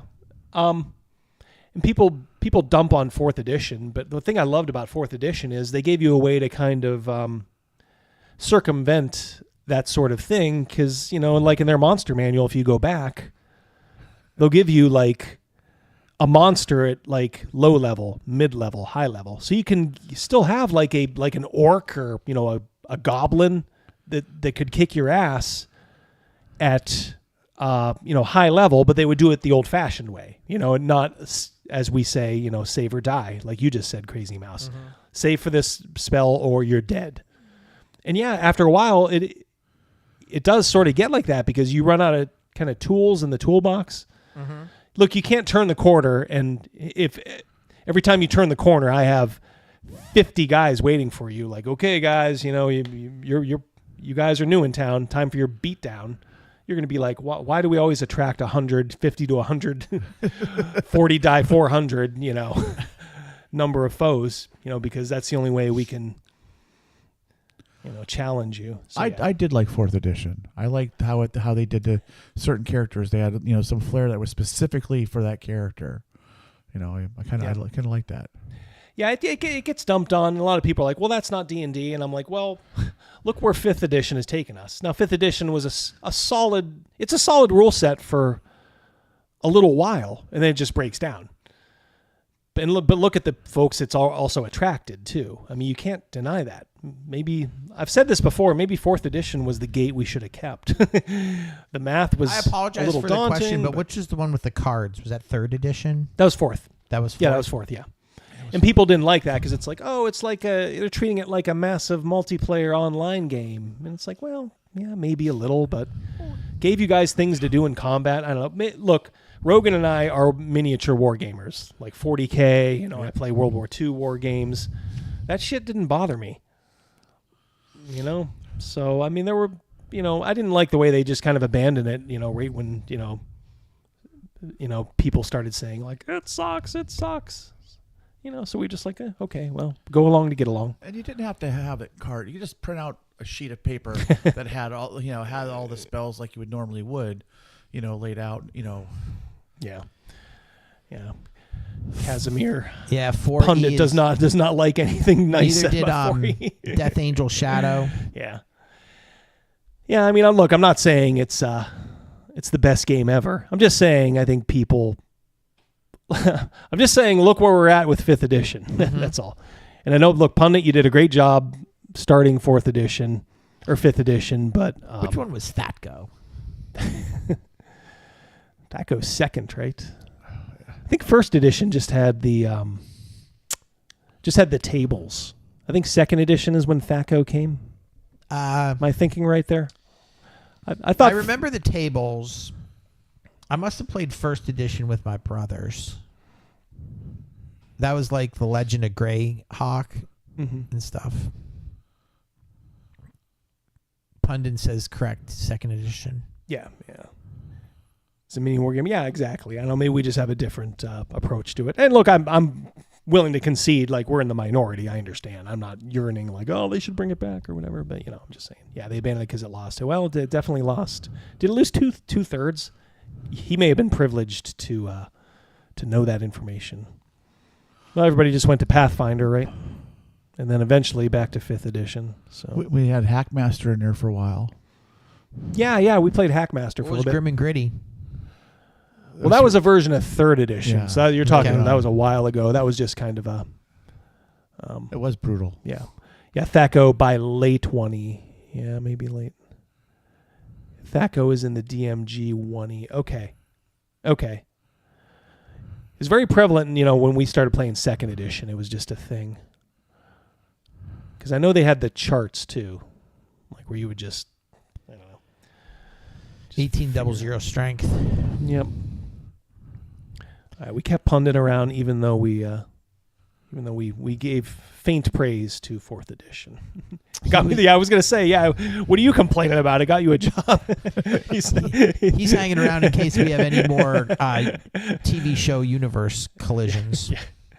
All right. So, if you guys are Star Trek fans, some of you may enjoy this. This is a movie that Rogan's friends made. Now, we saw Psycho Killer last time.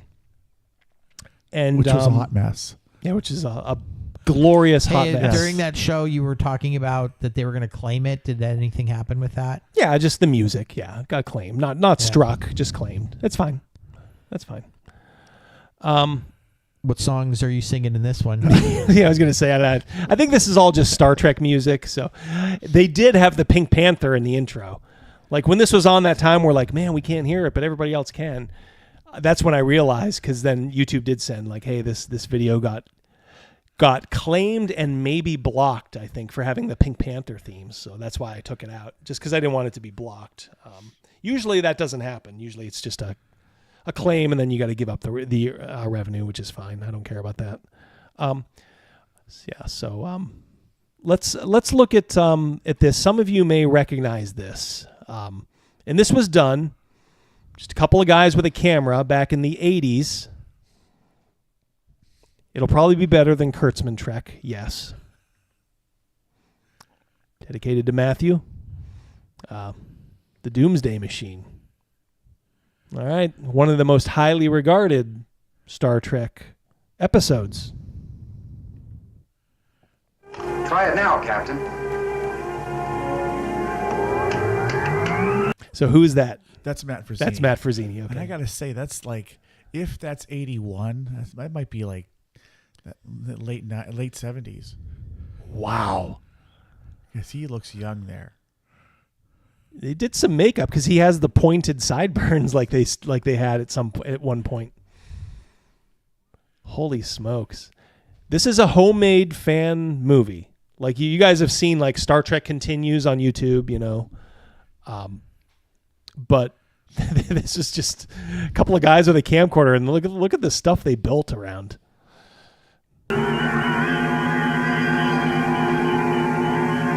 Yes, I think.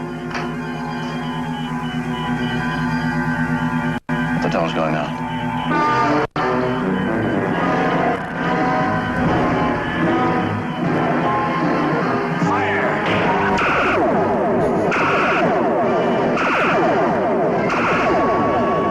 I think they're doing their own effects there. Like I remember the original effects. Like they were kind of crude, but they were full color, and I think they somehow made the Doomsday Machine, you know, in some capacity. And then like what'd they do? Probably scratch the film to get the phaser fire, maybe? Could be. I think that was an old trick I think that people used back then. Wow. And I say wow as impressive. To just do this kind of stuff, you guys don't understand. Like I did the Dio thing, you know, with the advantage of every modern piece of equipment, and it was a bitch. I mean, I couldn't imagine doing this shit in the, let's call it the very early 80s, just to say it's in the 80s. But yeah, this is really impressive. And of course, I think they're just syncing up with the actual dialogue of the episode. Right. Your exit. There's Sulu. All right, now that may be real. That may be from the episode. Just bounced off. Commodore, I urgently recommend immediate withdrawal. He's playing Spock and Kirk. Multi-talented. Oh my God. Now where's Donnie in this? That's Donnie right That's there. Donnie, okay. Yeah, and he was Spock just a second ago. All right, that's Johnny Bravo Yes. from the last one, the KGB guy. Yes. The guy going, he kind of growled and grumbled his way through. Here he is that's Commodore Decker. And Spock too, right? Donnie was it Matt Spock? Donnie was Spock just a second ago. I thought Matt was Spock earlier. Okay. Apparently he wasn't, but I could have sworn it was. Recommendation noted. Maintain course. Fire!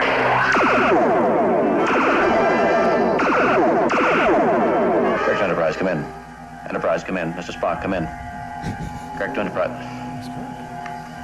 Yep. Scotty, where's that power?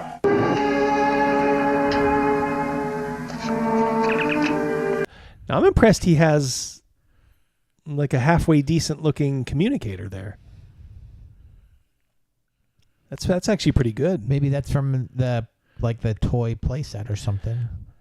Well, back then that would have been a hard ass. He may have had to pull some strings to get something like that, or made it. I mean, they may have just made it. Correct Enterprise, why are you launching a shuttlecraft? Whoever it is, Captain, has no authorization. Lieutenant, raise the shuttlecraft. Enterprise to shuttlecraft. Come in, shuttlecraft. Who's playing Uhura? I think Uhura is off camera. The neighbor. I think our buddy Terry, who's in that band that we've seen a handful of times back in the day, that's his older sister. Oh, okay. Because that's how I got you're talking about the Army? What's that? The Army band? Yes. Yeah. Okay. Yes. Yep. Look at that little shuttlecraft. That is so cool. Just to be able to do something like that, you know, against a starfield. Like I'd have to recreate the wheel probably right now and figure out like, okay, how do I want to do this? You know, like these guys freaking did it. Enterprise to shuttlecraft. Come in, shuttlecraft. Come in, shuttlecraft. Shuttlecraft to Enterprise. Decker here. Commodore, I must insist that you return to the ship. You said it yourself, Spock. There is no way to blast through the hull of that machine, so I'm gonna take this thing right down its throat.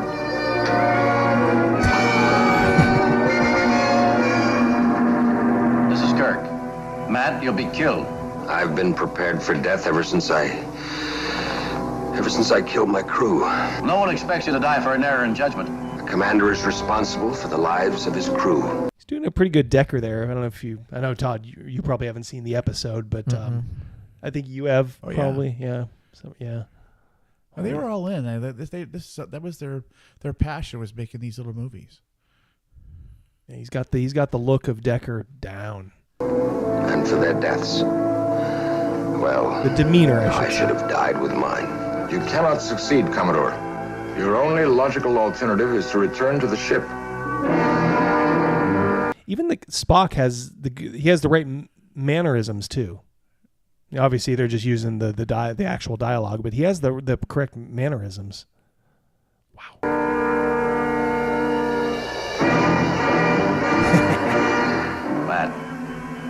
Matt, listen to me. You can't throw your life away like this.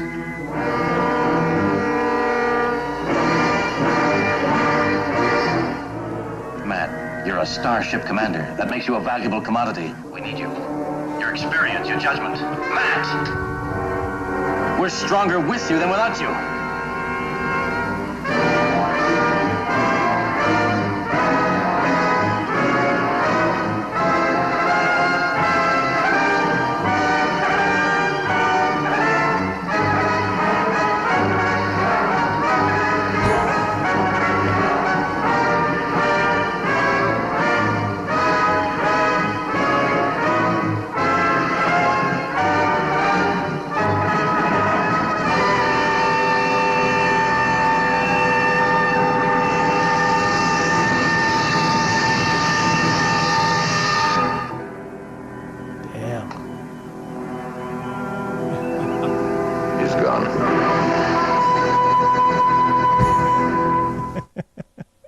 Captain, transporter operational, but just barely. Prepare to beam me aboard on my signal. So here he's going to follow, for those of you that haven't seen it, he's going to follow the lead, even though the tiny shuttlecraft was no match for it. He gave him the bright idea of putting the Constellation, I think, into the mouth of that thing. Setting up probably the best cliffhanger in all of Star Trek. 1,000 miles in closing. Transporter, stand by. Steady by, sir.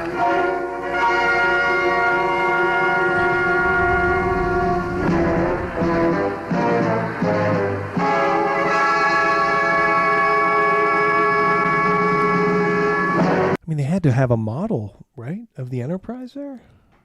I think they did. Did you ever talk to them about this one, or did they ever mention it to you? We watched it at his place a handful of times. Oh, really? Yeah. Damn. They were big on making all kinds of things, trying to make the sets. They were all in. All these years later, I always admired them, but I look back and I have an even greater appreciation for their creativity and their heart. Yeah, as do I. All right, let's see the conclusion. 500 miles in closing. Sulu, you got a little mustache there. Little Asian persuasion. Matt was in the Army Reserve, so every now and then he'd have some of his Army Reserve buddies help him out with movies and stuff like that. Oh, okay. Kind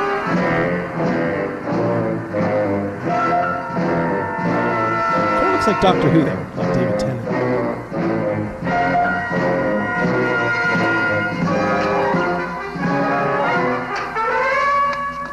Beam me aboard. Energize. Energizing. Bridge, it shorted out again. Oh, gosh. Even just these crude sets, I'm just blown away that they went to all this trouble.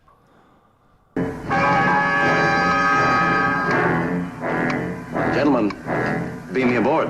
We can't, Captain. Transporter is out again. Mr. Scott, 20 seconds to detonation. Looks like a true shot from the show. Mr. Scott. That's not. They recreated the transporter. Holy shit. Try inverse phasing.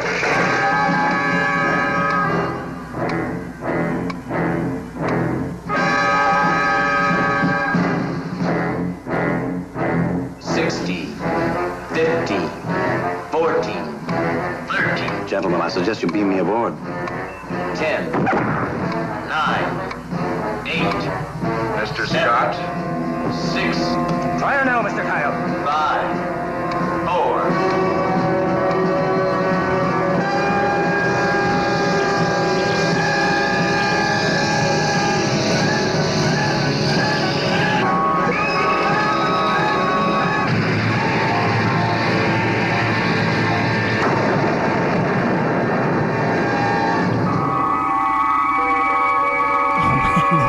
The transporter effect.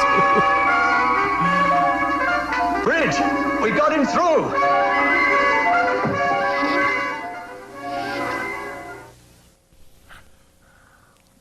Holy smokes. That's what I remember more.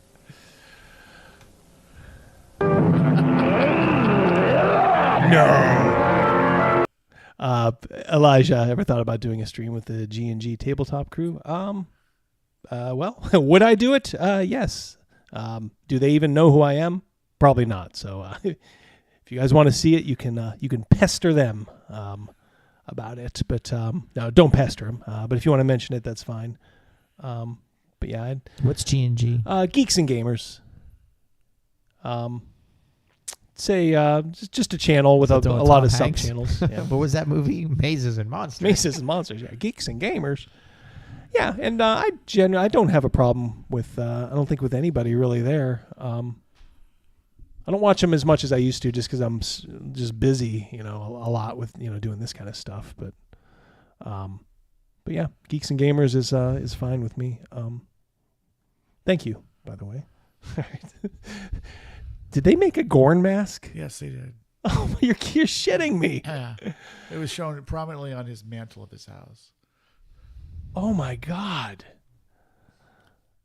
They made a Gorn mask. Look at that, and it's good. Holy shit. That's funny. It is hilarious. Gavin Morgan would have just pooped his pants. Yeah. Yeah. Oh my Lord. There's Matt. Donnie Weber is the Gorn. Yeah, I imagine. Where's yeah. the beach? Where's the beach? Johnny Bravo, the Gorn.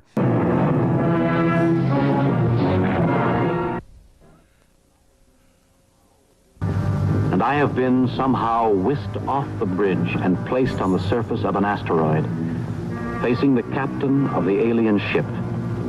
Weaponless, I face the creature the Metrones called a Gorn. Large, reptilian, like most humans. I see. Okay, Cal, lizard people are real. That MFer is not real. This was, I also filmed at the Gravel Pit Park. Oh, yeah, yeah.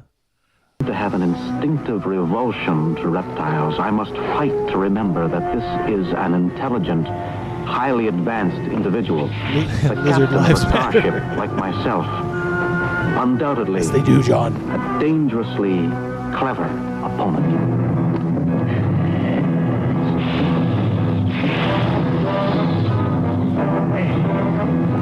Yeah, the double kick, the drop kick, double axe handle. Yeah, the axe handle was the go-to move. Yeah, I used to perfect that as a kid. Let's see if he does it.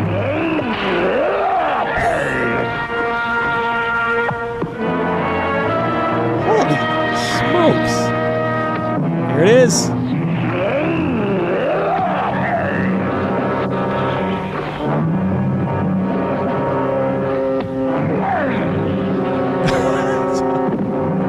Oh my Lord, that must have hurt. That's on bare ground.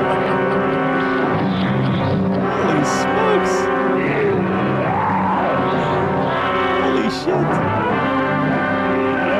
I am just blown away at that mask that they were able to create something like that.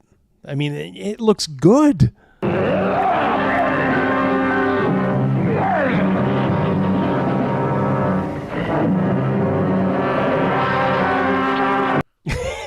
He gave him a little look there. You know who he looks like? Christopher Moltisanti. Oh yeah, Sopranos. Yeah, He's got Christopher. I think Donnie, you're squeezing me too tight. Yeah, Donnie, please let me go. Please let me go, Donnie. This is just a movie, man. Donnie's like, fuck it, suffer for your art. They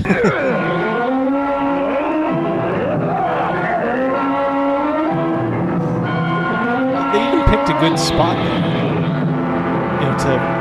This looks like that episode.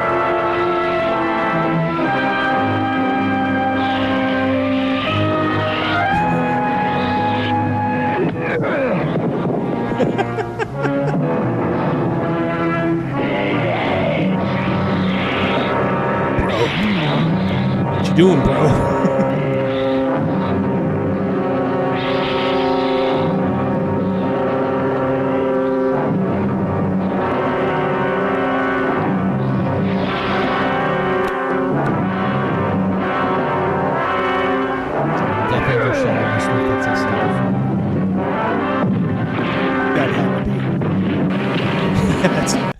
That is a half-ton, but that's a half-ton boulder there, isn't it? Yeah, I think that was styrofoam. Travis, do you lift, bro? Do you lift?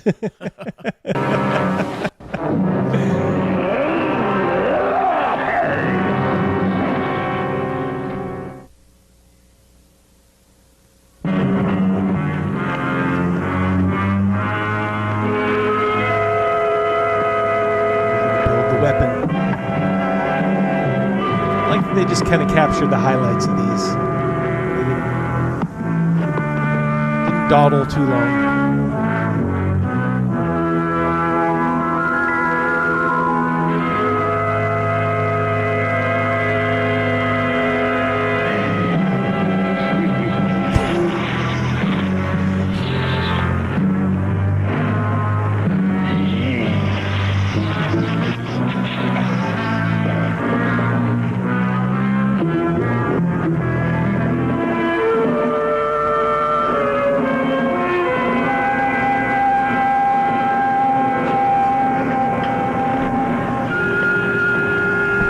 Deposit of diamonds on the surface, perhaps the hardest substance. I'm gonna do some creative editing here, only because this is longer than I suspected. Oh, I got Spock involved here.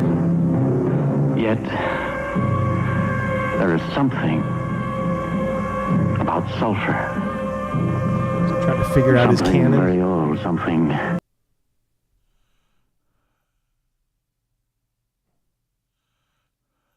All right, here we go. He has the time.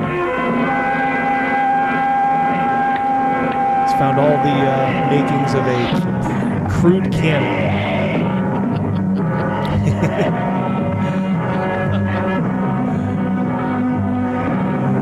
See you, Jeff. Take care, Jeff. Good to see you again. It was awesome to see you again, Jeff. It's the Death Angel's shadow. He gets the I watched last week, more gunpowder quote.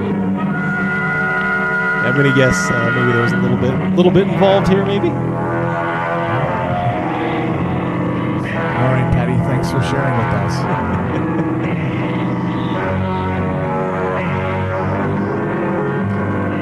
Thank you, Patty. Take care.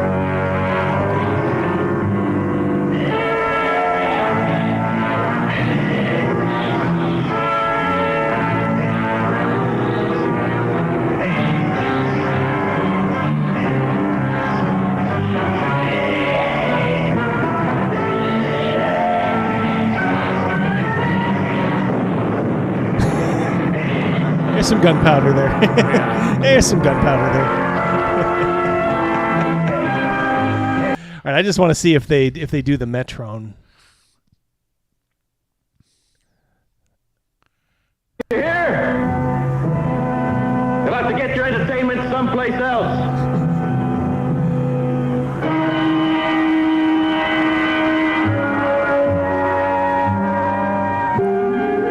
There he is.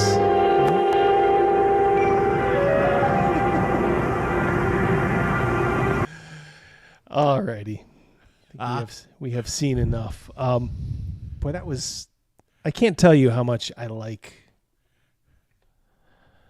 that kind of stuff. It's just, like I said, to me, it's... you could just sit around and just, bitch on Twitter and, whatever. Or you could just go out and do things. And these guys, I mean, granted, obviously no Twitter back then, but these guys did things. It was really, really impressive. If you ever see him, if you ever see Donnie again, let him know that he has a fan. I will. I haven't seen him in quite a while. We run into each other every now and then. Like I told you last week, he would travel around every now and then. He had a bunch of buddies in California, and that summer he came up, and to me and my buddy Terry and my buddy George and my buddy Dave's like, hey, you guys got to listen to this. He gave us this cassette. Before he even came to our part of America, it was a Red Hot Chili Peppers. He bought it at a concert. The cassette of the first Red Hot Chili Peppers. Oh yeah, you mentioned the demo that. stuff, and we listened to that relentlessly all summer long. So you guys knew about the Red Hot Chili Peppers before huge anybody. Fan, absolutely. Yeah. Do you know who else was a Chili Pepper fan? Who? Jen Buckner. Yes. Oh, nice. Huge fan. Yes. Yeah, I don't think Bewitched was not Sherwood Schwartz, was it? That I don't know, and so I was gonna say I don't know if I Dream of Jeannie was. I honestly don't know. Well, you got to think statistically one of the two of them was maybe, but maybe not. Get on that staff. Yeah, great. I mean, that mask was just really good. I mean, that mask is legendary because the guy who created the real one, got a lot of kudos for it. But holy smokes, to just be able to do kind of a rough and tumble like version of it. I Dream of Jeannie was Sidney Sheldon. Sydney Sheldon. Okay. Yeah, so not Sherwood. Schwartz. And what was the other one? I apologize. What was the other one? Bewitched. I don't think that one was. So Elizabeth Montgomery. She was so cute. And Dora, I mean. Yeah, the spicy brunette one. Yeah. All right. It does not look like that one was either. That's Harry Ackerman. Soul Sax. So no. Okay. Well, I'll tell you what. We've had you guys for 2 hours. We are going to do a little bit of Otto und Roland, our live play. We'll do that for just a little bit here. Advance the story. So those of you who are fans of that and want to stick around, please do. For those of you that are not, thank you for joining us tonight. Yeah, if it's not your jam, that's no problem. Consider this the end of your stream, and consider the Otto and Roland just a bonus for those who want a little bonus content. Charlotte, we just looked it up in case you were away. Sherwood Schwartz was not Bewitched or I Dream of Jeannie. Yep. She said she was not sure. It was not. Pundit, thank you so much for us. I can't believe he stuck around after all that fourth edition stuff. And he sat through all the home movies. I think Pundit is a very he's a serious guy. I think very smart guy. So thank you for sharing that with us. Yeah. Thank you very much, Kaz, for dropping by. Especially the last couple weeks. It's good to see you here. Always welcome. Okay. Let me go over to the... Sir Lee is right. Christopher Lee is after us. Yeah, that's right. Yep. All right. I will take us over. We're currently one step ahead of him. Yep. For any of you guys that are leaving now, we'll see you guys next week. I'll see if I can do a video this weekend or not. Hopefully I will. Nothing in the hopper just yet, but something may percolate up. But otherwise, we'll just see you back here next Wednesday. So, for you guys that are leaving, take care. And for those of you that are sticking around, thank you.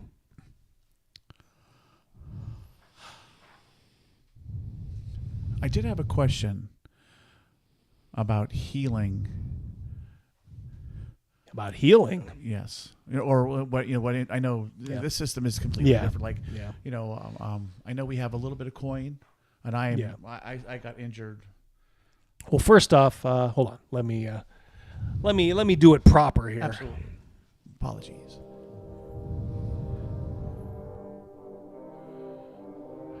Rub some dirt on it. Damn right, Travis.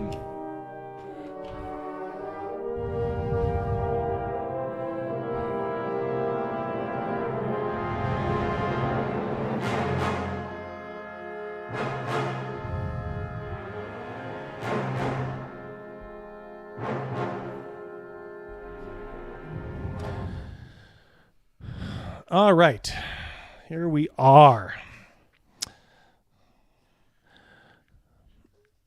Okay, we got the boys here.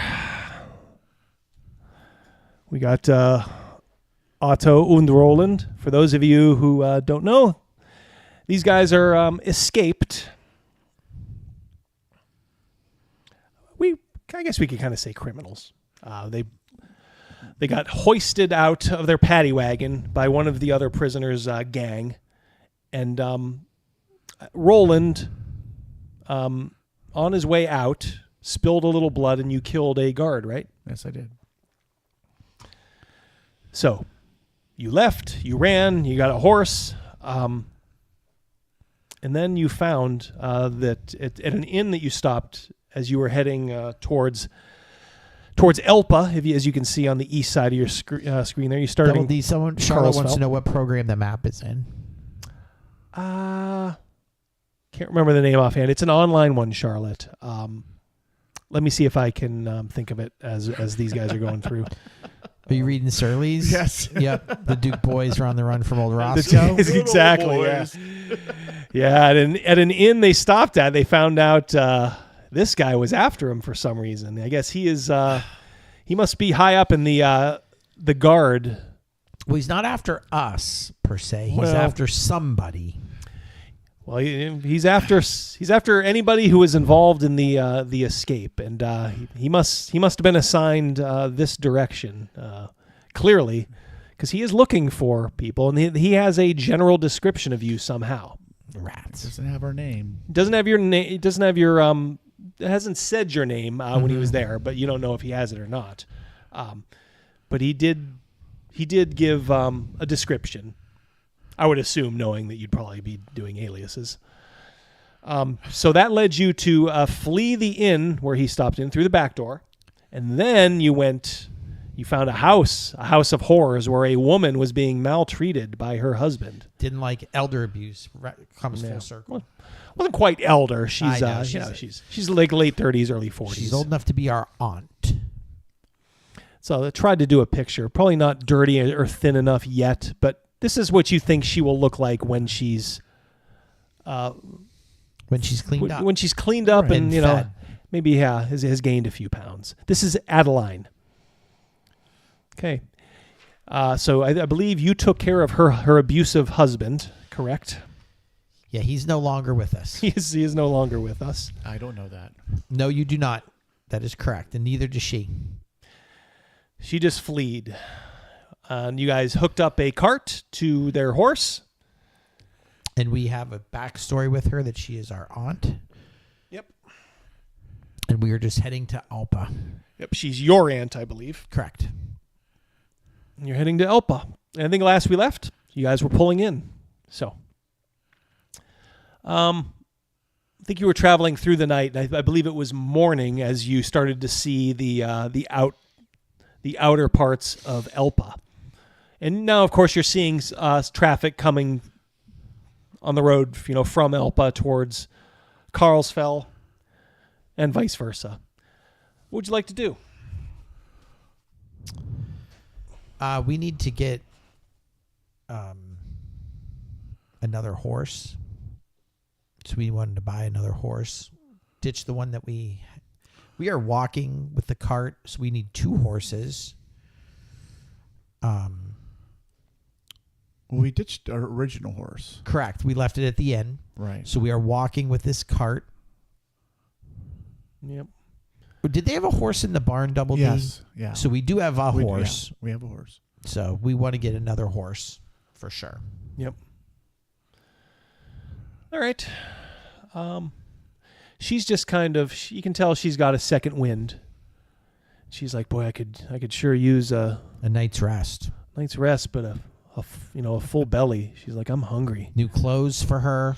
Hers are probably a little tattered. Somewhere to wash up for her. Mm-hmm. So let's try to find ourselves to an inn in Alpa. All right. Sounds good. And actually, Roland, I believe as part of your background, you were doing the run from, get rid of Adeline here for a moment, from Elpa up to Tarvan on the lake. Just caravan duty. Right. Just guarding. So you do have some passing familiarity with Elpa. Consider it like a medium-sized city. Okay. It's has pretty much everything you would expect in a big city, but just, on maybe a little bit of a smaller scale. In fact, a handful of inns that might serve.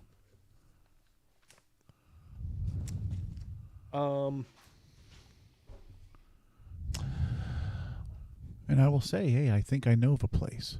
Let's head that way. One thing I guess maybe we'll say, all right, so one inn you had a pretty good time at one time, and they do have rooms, is the 20-Star Stag.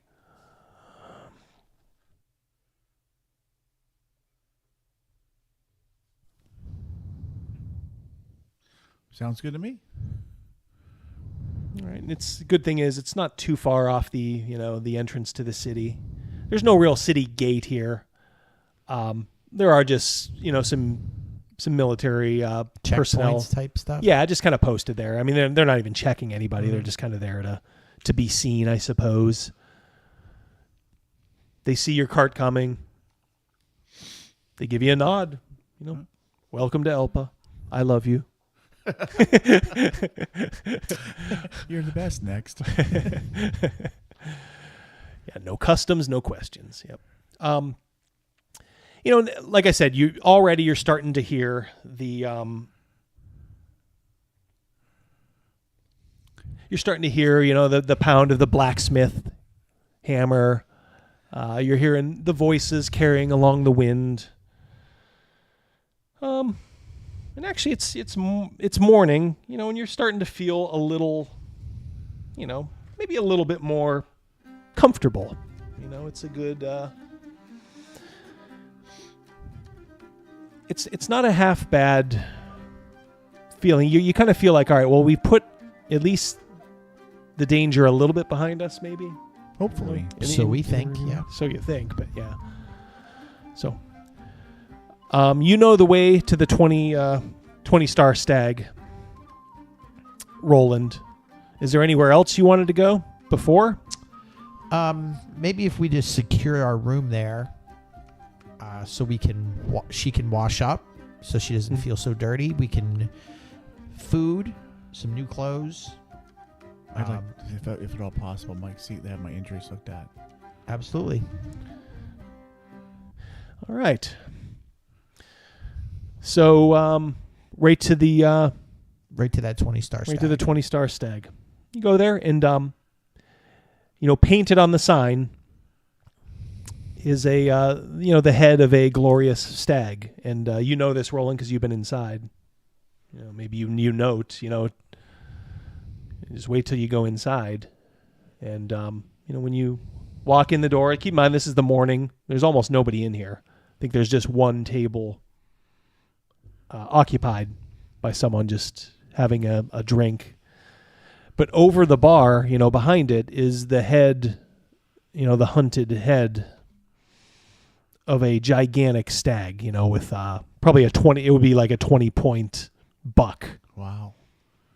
Yeah, so this thing is majestic and has given this tavern and inn its name. Awesome. The landlord comes out, as he hears the door open.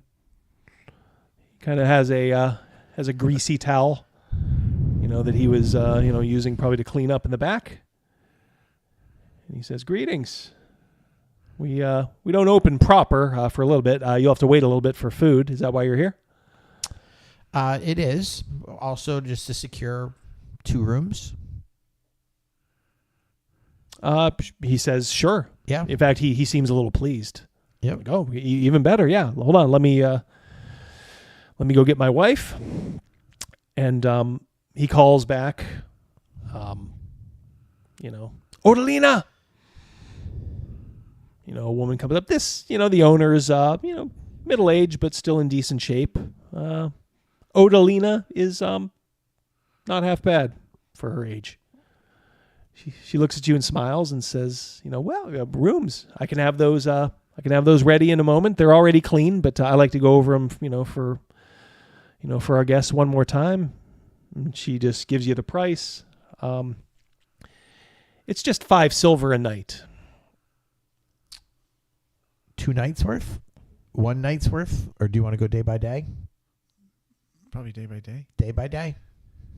2 rooms, 1 night. So you are, master. Yes.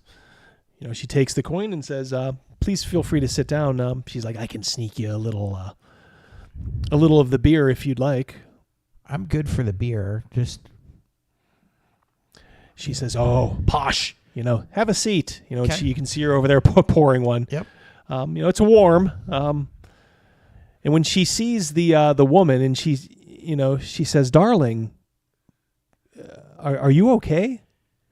And Adelina just kind of looks at her and says, oh yeah, I've been sick. I've had a terrible, bout of consumption or, whatever. Case of the vapors. Yeah. Case of the vapors. And she says, let me get you something to eat. She's like, I'll tell Barbo to get something on right away. That would be much appreciated. So,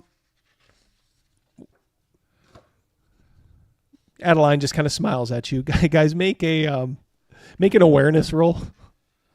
I rolled a 5. Perfect. I'm under. Yep. I rolled over. Okay. I rolled over. All right. So you, Otto, you hear, you're assuming it's Barbo in the back, and you hear him saying like, I don't want to cook, I don't want to cook, until I have to. You can hear Odalina saying, the poor woman looks like she's famished. She's like, come on, this is what we pay you for. Yeah. He's being real disrespectful to her. He's like, what do you mean? You can see him peek his head out, and he's a kind of like a gross looking, like bald headed, like, it looks like a big Pollock almost, like a flat nose, 6'2". Mel Sharples. Yeah. Just a real mean demeanor. You can hear him even derisively say like, well, you ain't lying there. He's like, I could clean my teeth with that one. He's like, but I'll get to it in my own time. Tell her it's going to be a few minutes. Okay. You can tell that Odalina is just kind of like shaking her head, and she comes out and says, well, the food will be, when it's ready, I will bring it out. We just have to get everything, ship shape. Perhaps a little bread and cheese to start. Sure. And she, before you know it, she plops down a wheel of cheese and a loaf of last night's bread. A little hard, but yeah. But Adelina tears into it. Yeah. And she says, thank you too so much. She's like, I owe you everything. No. We kind of owe you.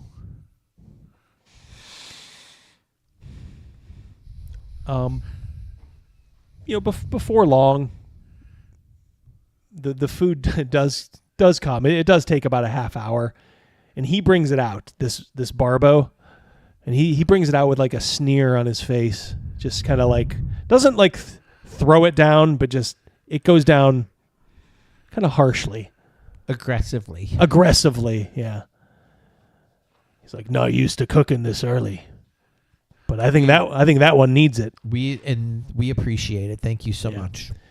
He leans down into Adelina's ear and says, when you get a little meat on your bones, you come look up old Barbo.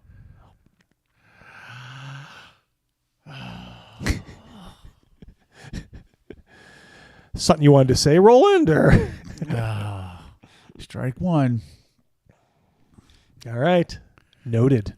All right. So liquid bread. Yeah. Oh, wait a minute. We got a good one here. Speaking as an indigenous non-decimal traveler, I feel harassed.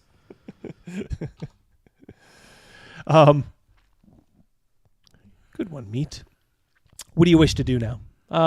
She's tucking into this breakfast. She eats a lot of it. You can already tell like the life is coming back into her. Well, I'll ask the woman, where is the best place for some fresh clothes for my aunt?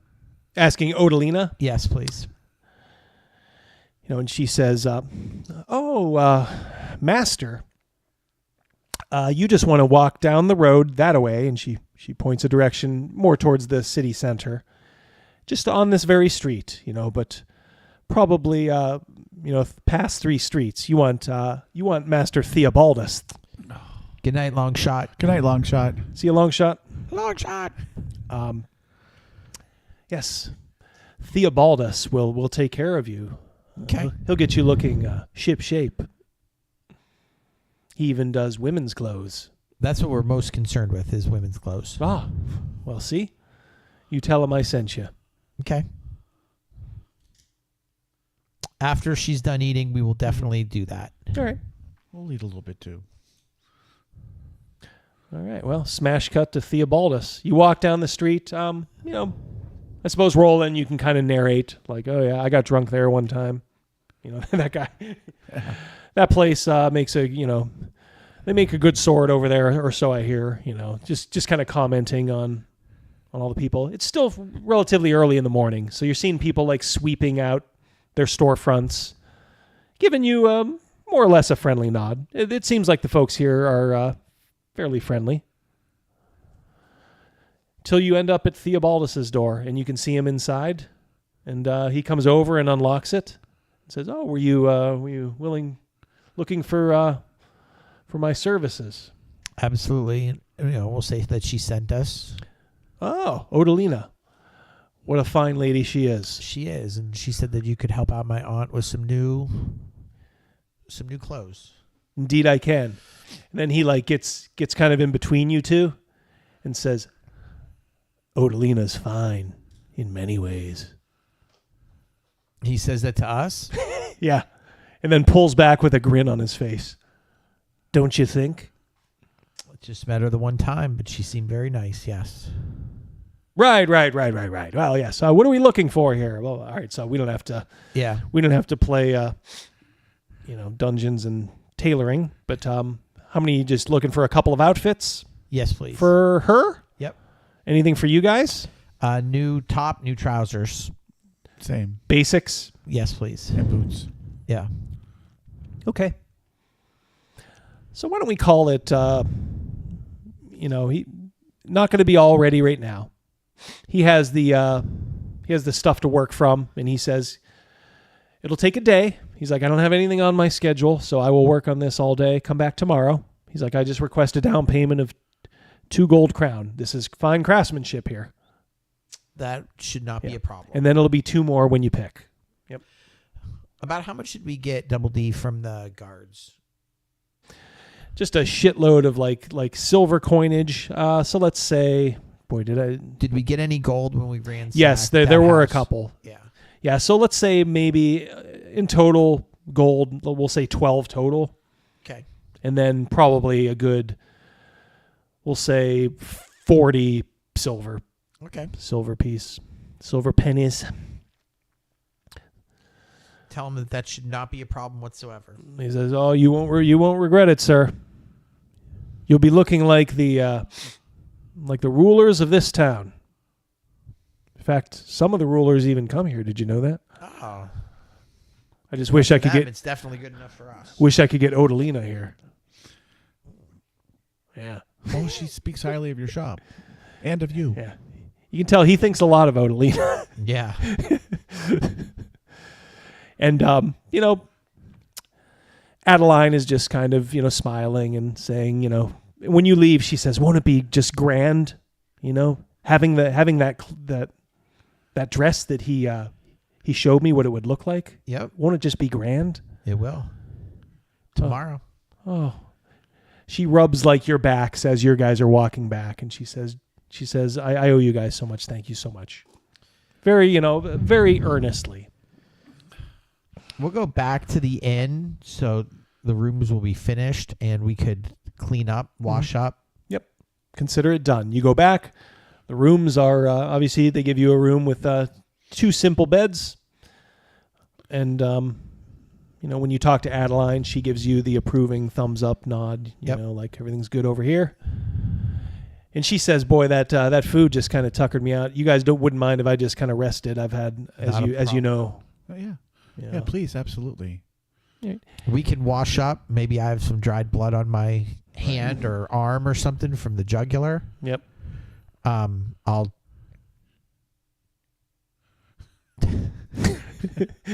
and also I'm going to look at Roland's wound. Yeah.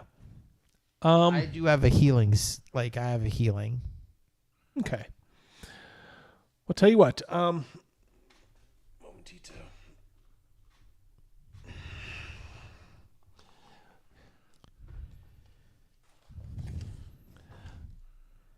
Busting out the rule book, guys.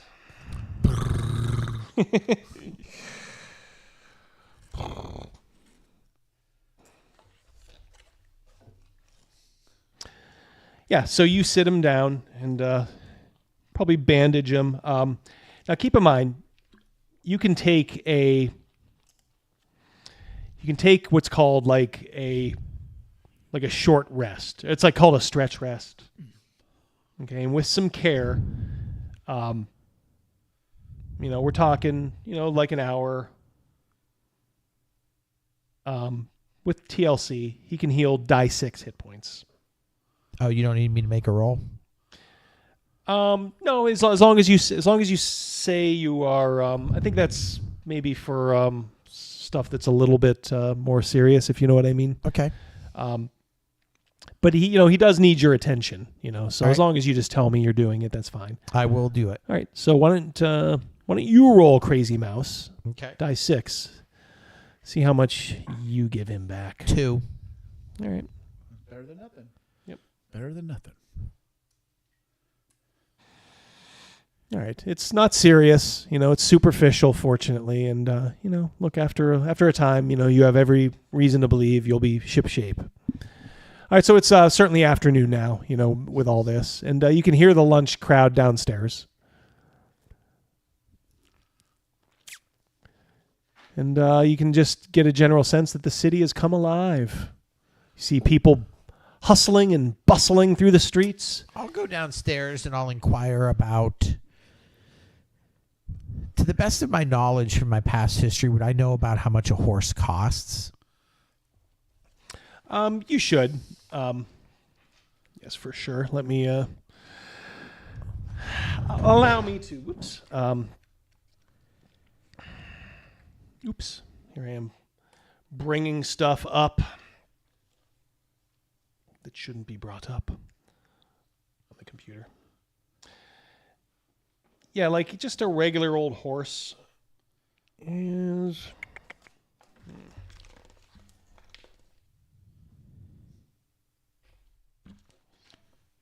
Travis, I hear what you're saying, but we need 2 horses. Like a riding horse is going to be 60 gold. Oh. Yeah, they ain't cheap. It's out of our budget. Maybe you need to improve your income. I'm sure there's ways to do it. Yeah. All right. What would the Duke boys do? Guys, help them out. What would the Duke boys do? Put a stick of dynamite on that arrow Surly there. says gambling. Ooh. Gambling. There is a gambling parlor here.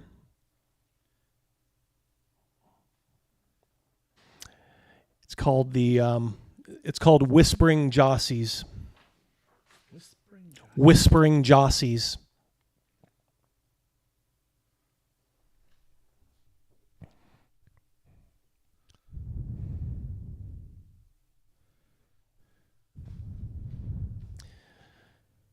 James Gang says I'm just a gigolo. Oh, yeah, there you go. There you go. Yeah. And everywhere I go. I love David Lee Roth's version of that. Don't get shanked. As do I. Well, you guys tell me. The whole city is at your beck and call. You do know that this city kind of goes into a central spoke. Consider it like kind of a wheel, like a loose wheel. Right. So there is kind of like a central square and park, which is okay. And there is kind of an open market there that rises every day and is taken down mostly at night. There's some things that stay up all night.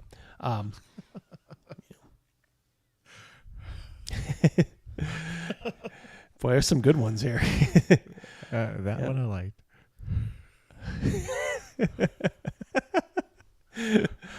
All constables.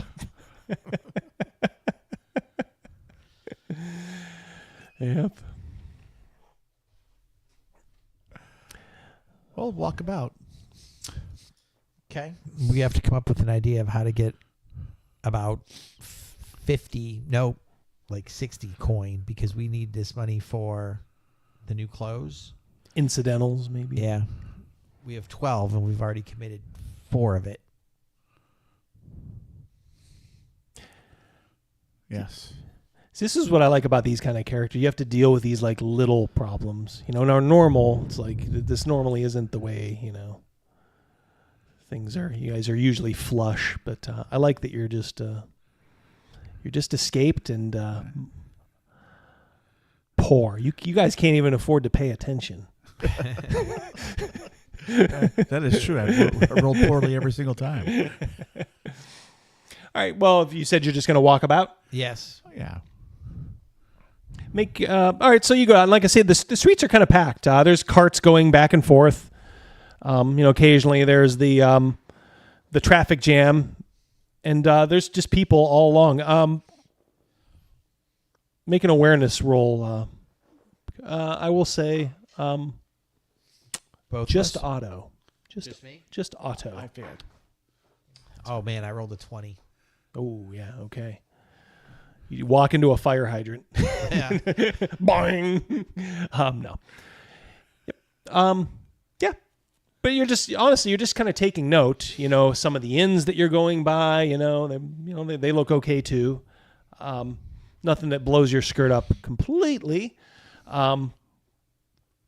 You find a candle shop. There's a wine. Like a winemaker. Or at least somebody who's selling wine. There's carpentry places. You see like callers on the street talking about salvation.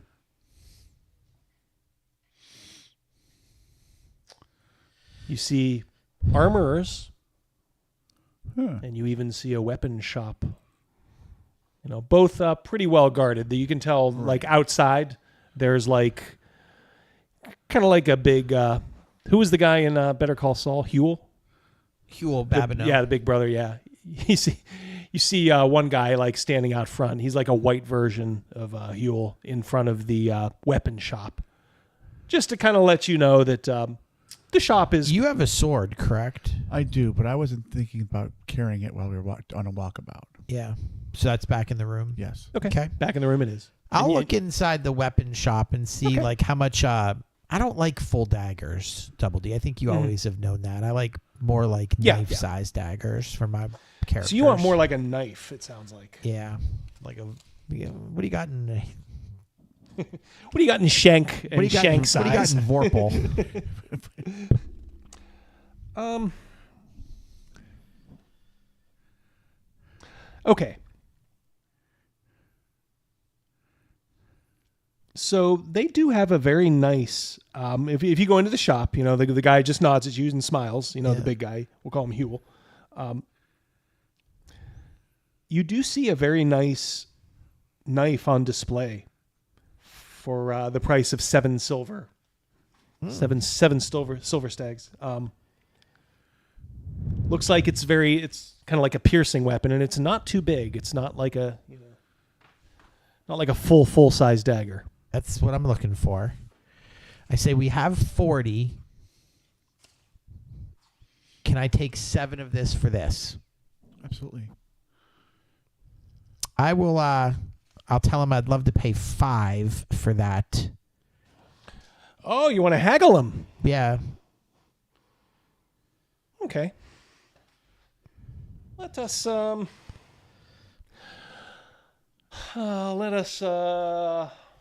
make an opposed.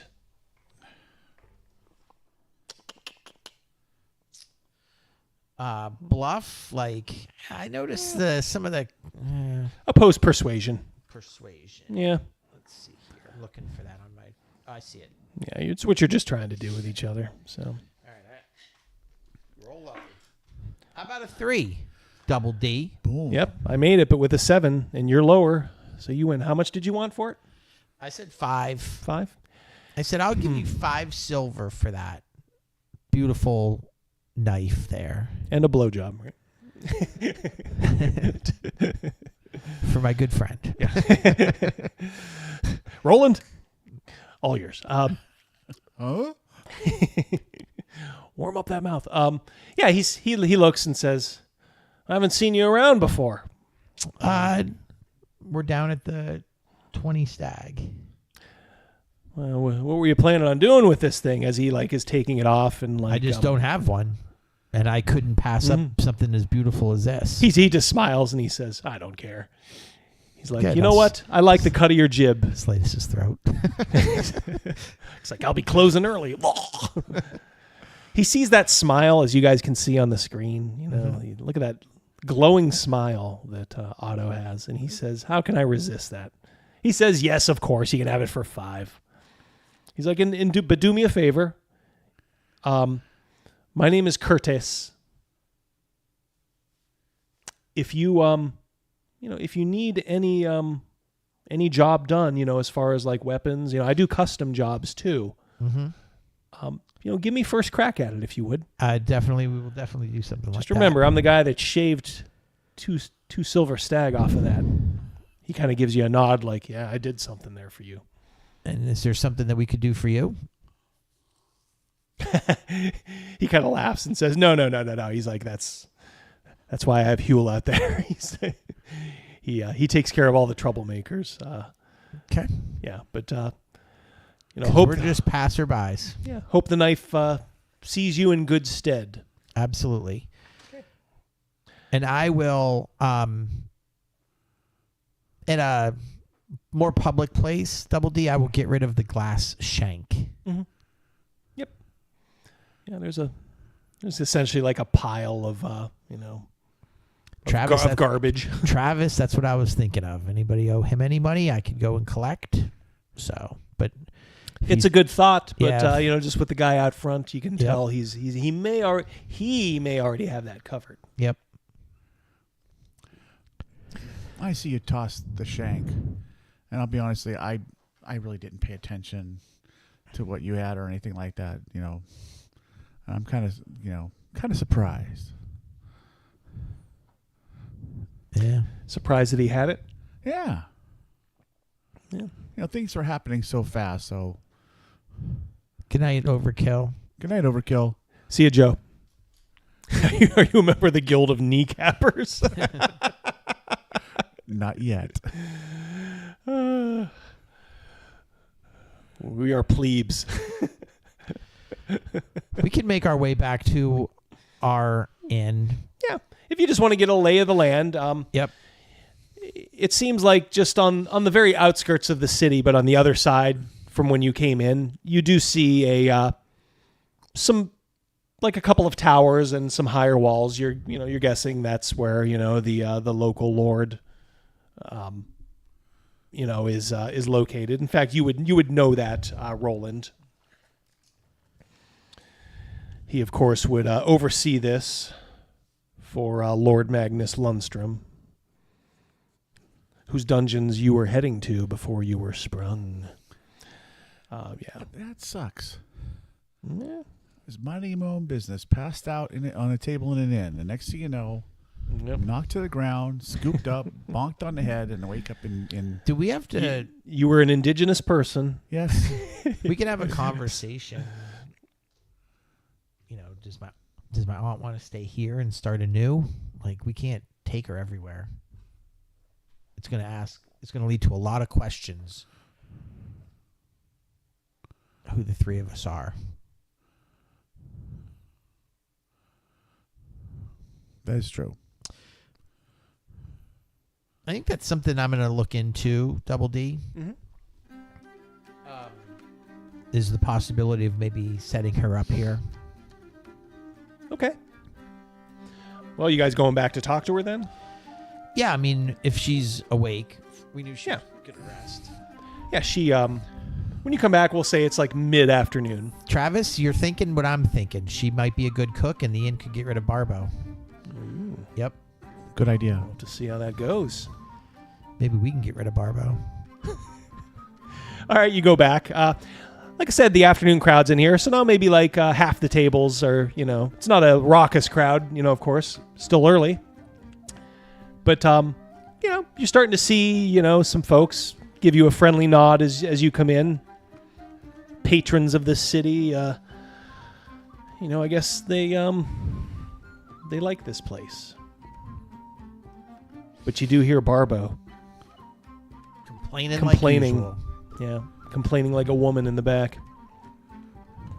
Meat wants you to break in that new I know, knife. so do I. These guys are just bloodthirsty. Christen it in blood. All right. In fact, just as you're going up the steps to the rooms, you actually see Adeline coming down. What is she? Does she wear in her same tattered clothes?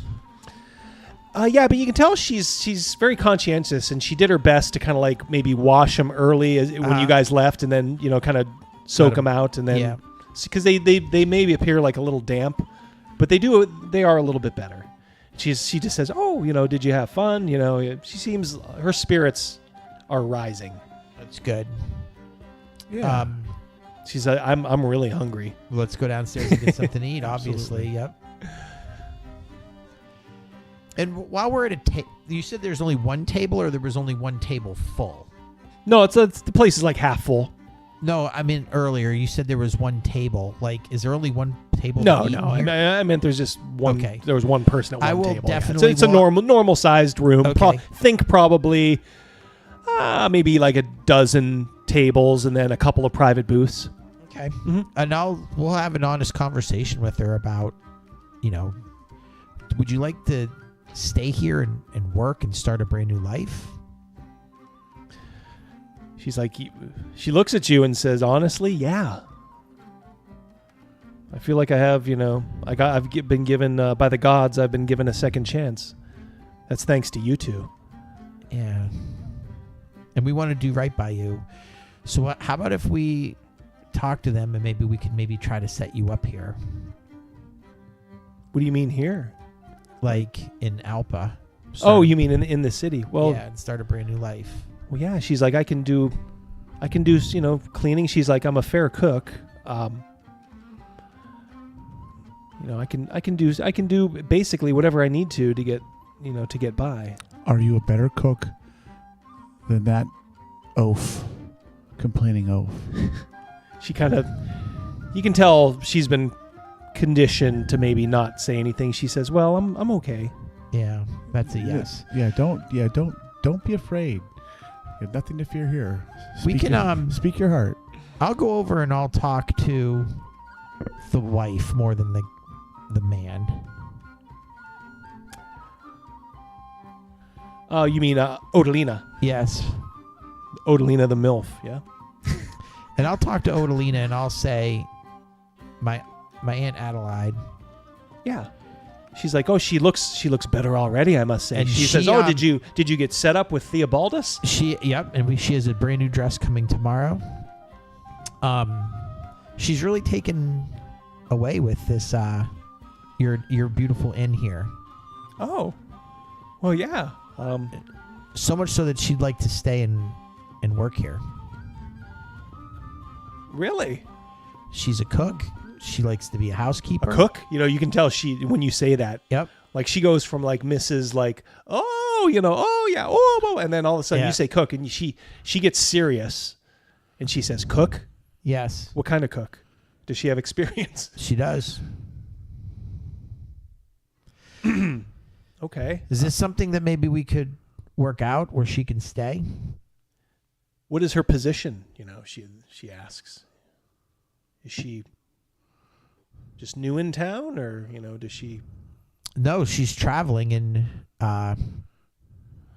she just feels as though like she wants to start a new life right here in Alpa with you, actually, at this inn. She nods. She says, "Let me talk to her, if I may." Absolutely. Okay. You see her, you know, go over, you know, and you know, she smiles, and you know they talk kind of quietly, and they say, "We're going to go to a private booth if you gentlemen don't mind." Don't mind at all. Yeah. She says to her husband, she says, you know, Strobel, give them 2 on the house. You know, and Strobel's like, you know, kind of like not in a mean way. He's like, on the house, and she's like, yes, and she points to the kitchen, and then points to her, and then like kind of makes like almost like a prayer sign. Uh-huh. And he says, "Oh, yes, of course." He fills up 2 big tankards and brings them over to you two, and says, "We'll take care of you 2 gentlemen for sure. Thank you." Yep. And they disappear into the private booth and pull the curtain. In the meantime, you can hear Strobel bitching up a storm. "Where's that damn salt at?" Wait. Or I'm sorry, that Barbo, yeah, okay, not Strobel, yeah, Barbo. You know, he's like, "Where's that damn salt? Where's that kid?" He must have like a helper back there or something, because occasionally you hear a squealing like a boy. And yeah, so Barbo, you can just hear him abusing this poor kid back there, and he does the same. It's the same thing. He comes out and just drops the frickin' tray, you know, on a table next to you, you know, when they're getting their food. You know, they're almost like a little taken aback. He walks away, and they're like, you can almost hear the people saying like, "Man, I love the owners. I love the ambiance. But the service sometimes." Yeah. And I overhear that, and I tell them that things are going to be changing here right away. In fact, really? You know, he turns around and says, he says, "Are you, had you come here a lot?" This guy looks like a little flamboyant. Like he's got like a colored shirt. I've been here enough. Oh, yeah. He says, he says, "What's up with that cook?" He won't be here. This, I think, is his last shift. Really? He looks at, now this is a table of 2. Mm-hmm. They're sitting next to you. Okay. The man who's talking introduces himself. He says, "My name is Armand." Armand the poet. He kind of laughs.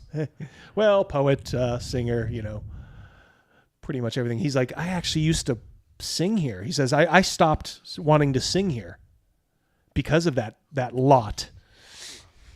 This place is about to get a major upsweep. Oh. He says, "Oh, by the way, this is Wymond." He points to the end of the table. You see a man, probably like in his mid-30s, with a longer beard. You know, it's kind of dark, but with some white in it. He kind of looks at you blankly and doesn't say a word. And he says, "Don't worry about Wymond. I can tell already he likes you." And then he just kind of whispers and says, "He doesn't talk. Long story." I'll nod to him and, "Well met, sir." Wymond doesn't really respond to that. He just kind of like looks at you both, and like a little Penn and Teller situation. Yeah, that's a good one. Good pull there. Yeah. Yep. Bard, get him, says Meat. All right. So are you just content to anything you want to do? Like I said, the place is starting to fill up because it's dinner time, so you're starting to see a healthy, you know, it's a lot of men, but there's some women here too. In fact, someone comes in that catches your attention as well. It is a raven-haired woman. And she looks beautiful, but for the scar on her face. Like she has a scar going down right next to her eye, like down her cheek. But she's dressed in this like, burgundy dress. I mean, you guys take notice of her. Yeah. It's like one of those like, holy shit. Like the record scratches when she walks in. But for the scar. Mm-hmm. Like you see it and you're like, oh man, this isn't like a scratch. This is a deep scar. But I'm telling you, take the scar out of it. She's really pretty.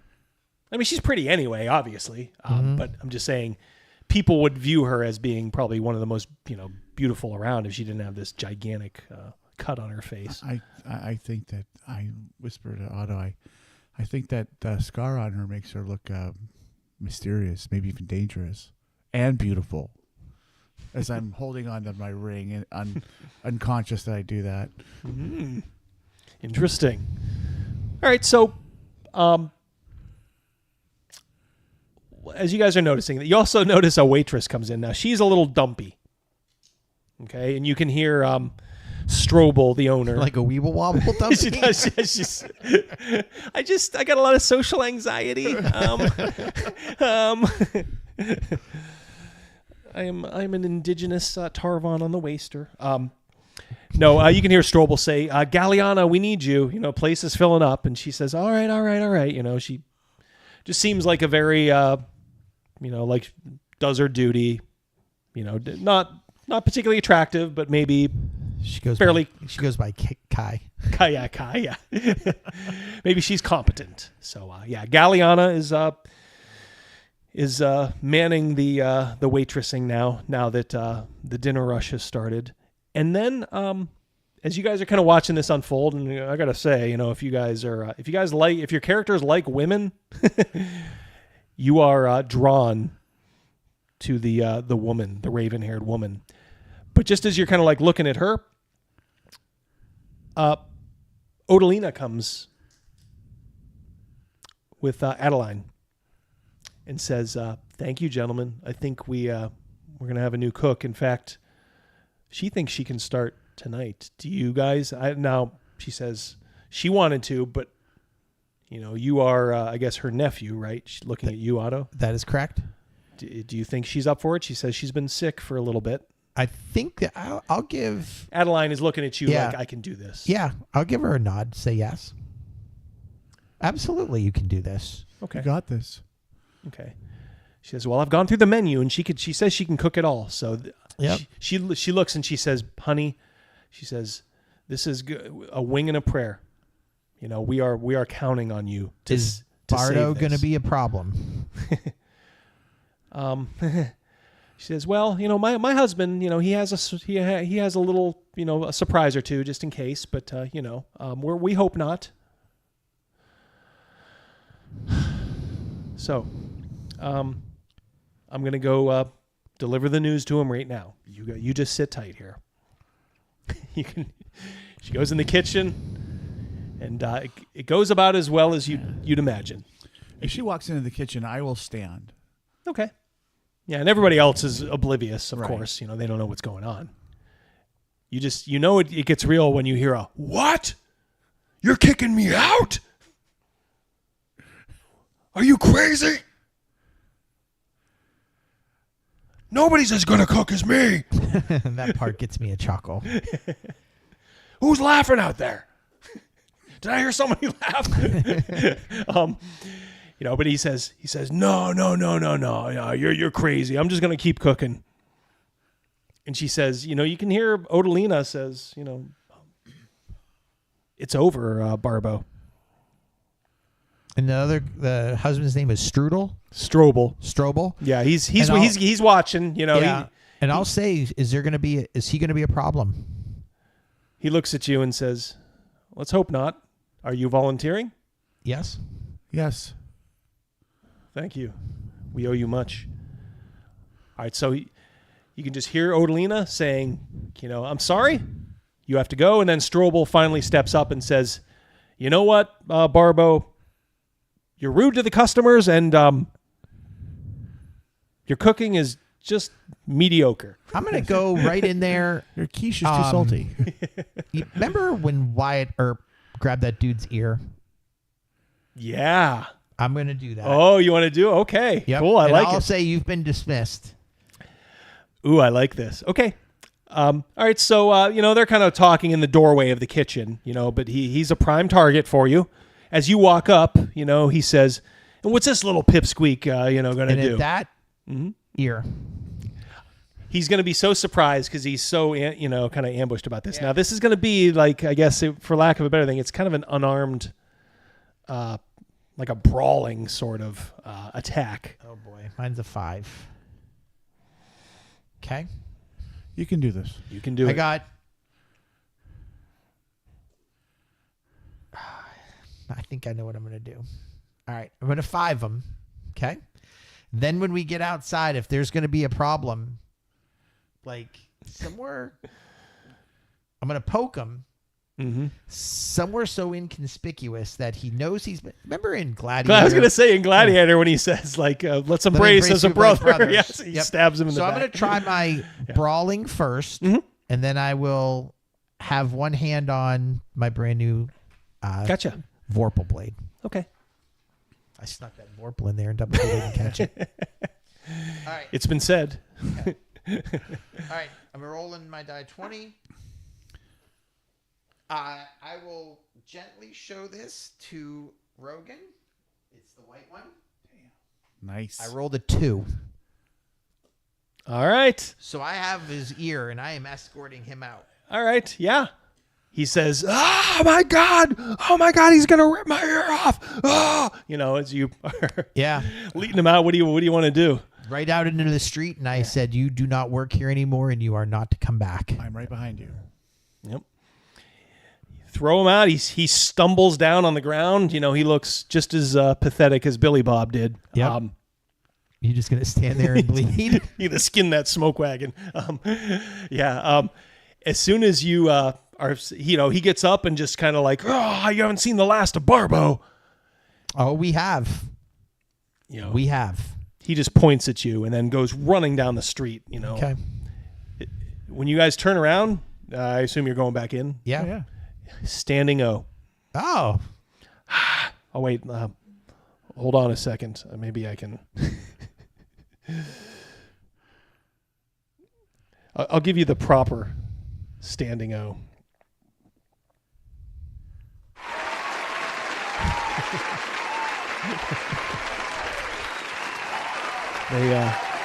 They love you.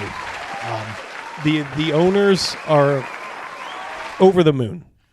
I'll give you a high 5. Thank you. That was pretty badass. And you can already see Adeline has an apron. Yep. And she's bending down to talk to what looks to be like maybe a 14-year-old boy. Mm-hmm. Just kind of a pimply faced. And you can already tell he's kind of smiling. Right. And she puts her hands, her still rather thin hand, hands on his shoulder and says, it's going to be fine. We're going to do this. Show me where this is. Show me where this is. Panther says it's going to cause some generational trauma.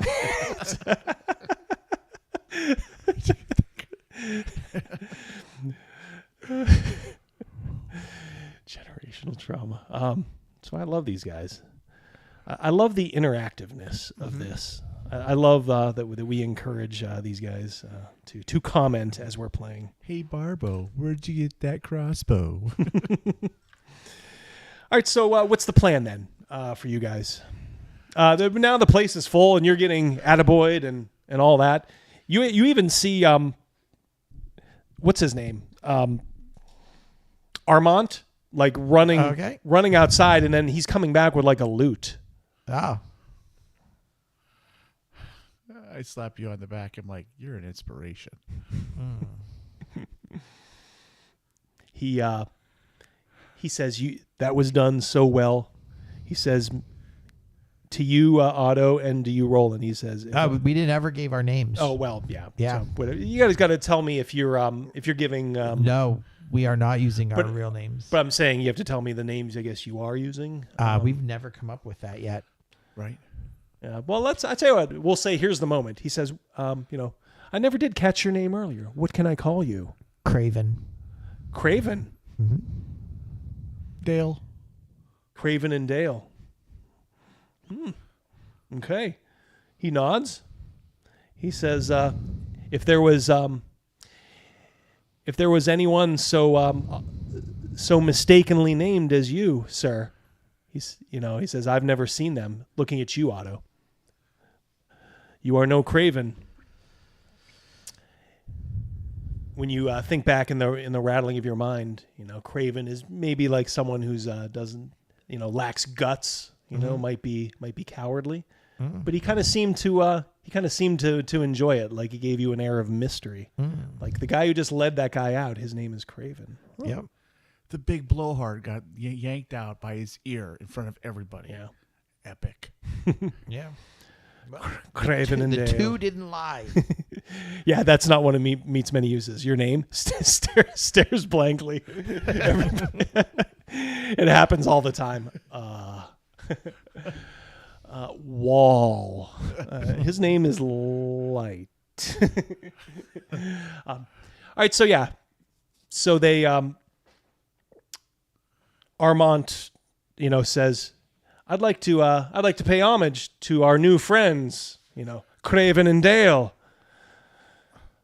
And he sings like a song. Just kind of a general song about, being a hero, being a warrior. And, everybody's digging it. You don't have to buy drinks, by the way. Everybody's coming up to you and saying, we hated that asshole. Can we get you a drink? So if you're willing, you can get very drunk tonight. Do you want to talk to the scarred woman? My hand goes to my ring. But no. No? Yeah, but no. I'll take over a drink to the scarred woman. And I will set it down and I'll say, that's from my friend Dale. She looks at you and then looks excuse me, looks at him. He fancies me, does he? Everyone does. You are very beautiful. Oh, you are too kind. She says, it won't cost your friend much. Just a simple gold crown for the whole night. I'll leave that up to my friend, but I'll give the gold crown. Okay. She looks at you and says, thank you, sir. And thank you for doing away with Barbo. Mm-hmm. He was a brute. And she does look at you, Craven, and says, are you sure you don't favor my company? Dale talked about you first. She looks at you and says, you are a man of honor. And your friend, he looks just as strong. No, that's a wingman right there. And with that, my lady, I step away. Uh-oh. At those prices? Are you crazy? She walks over to you and sits down and smiles. If she approaches, if I notice her, before she sits, I'll stand. Okay. Very well done. Does she take coupons? Does she take coupons?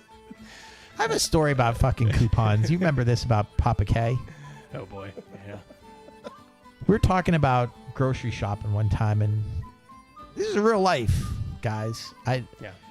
Mrs. Mouse's father, we were talking about grocery shopping, and I'm like, oh, but I know there's a coupon out for that. And he's like, coupon? What the hell's a coupon? And I'm like, he did not say that. Like a coupon. like 25 cents off, something like that. What? I've never heard of these. And I'm just like, you've got to be freaking kidding me. Yeah. And it just goes to show, back in the olden days, like, women did the shopping and men did not.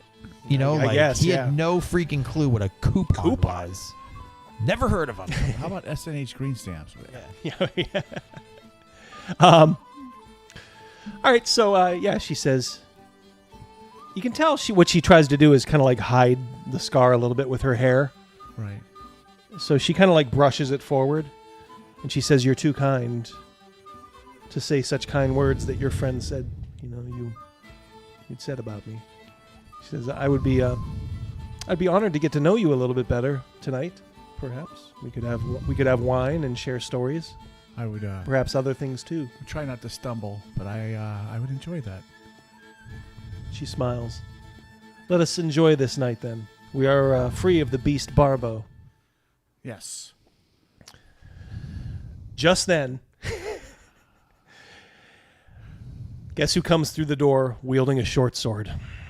Oh, I'm gonna stab this motherfucker. Why don't we roll initiative? Well, no, not roll initiative. I will give you your cards initiative. for initiative. I will flip cards for initiative.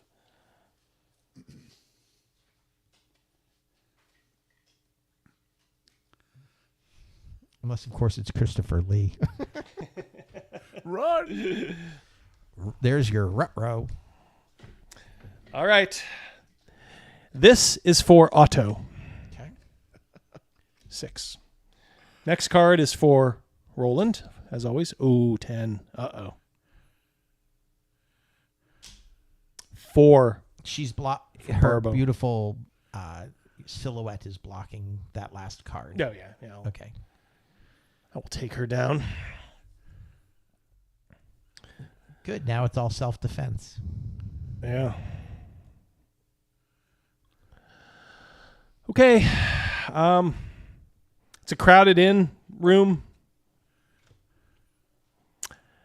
And, boy, I guess I'm going to say you're probably first. You're probably the first one he sees. Otto. Okay. Craven. Maybe these guys were sitting down a little bit towards the middle of the room. And, sure. Okay. He comes in and makes a beeline for you. Okay. Like he says, make a fool out of Barbo, will you? And I'm about to again. He says, well, in the words of Travis Bickle, suck on this. That is a 15 as it lays. That is not going to get the job done. Remember in this game, folks, you want to roll low. Barbo is done. Now remember, you could have tried to dodge that. Yeah, cannot be dodged or parried. Your attack is a sneak if...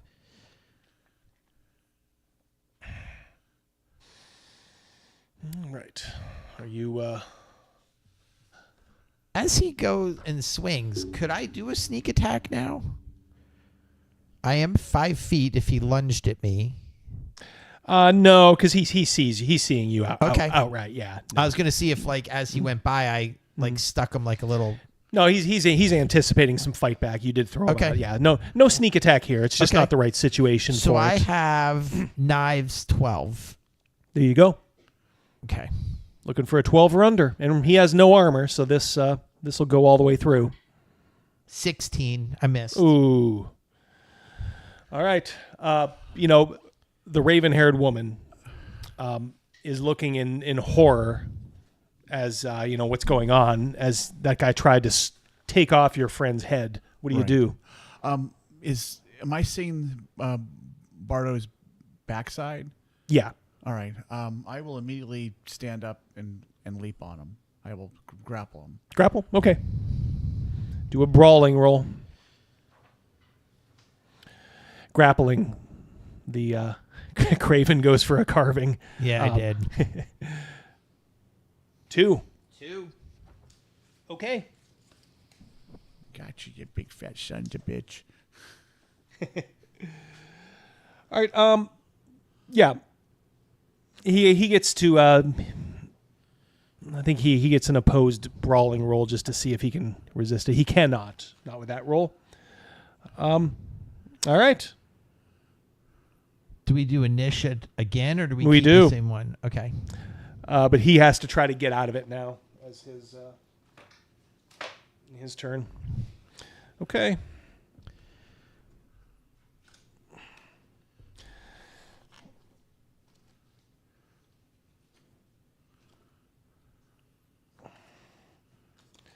Okay. Cards are shuffled. Otto, 2. Roland, 4.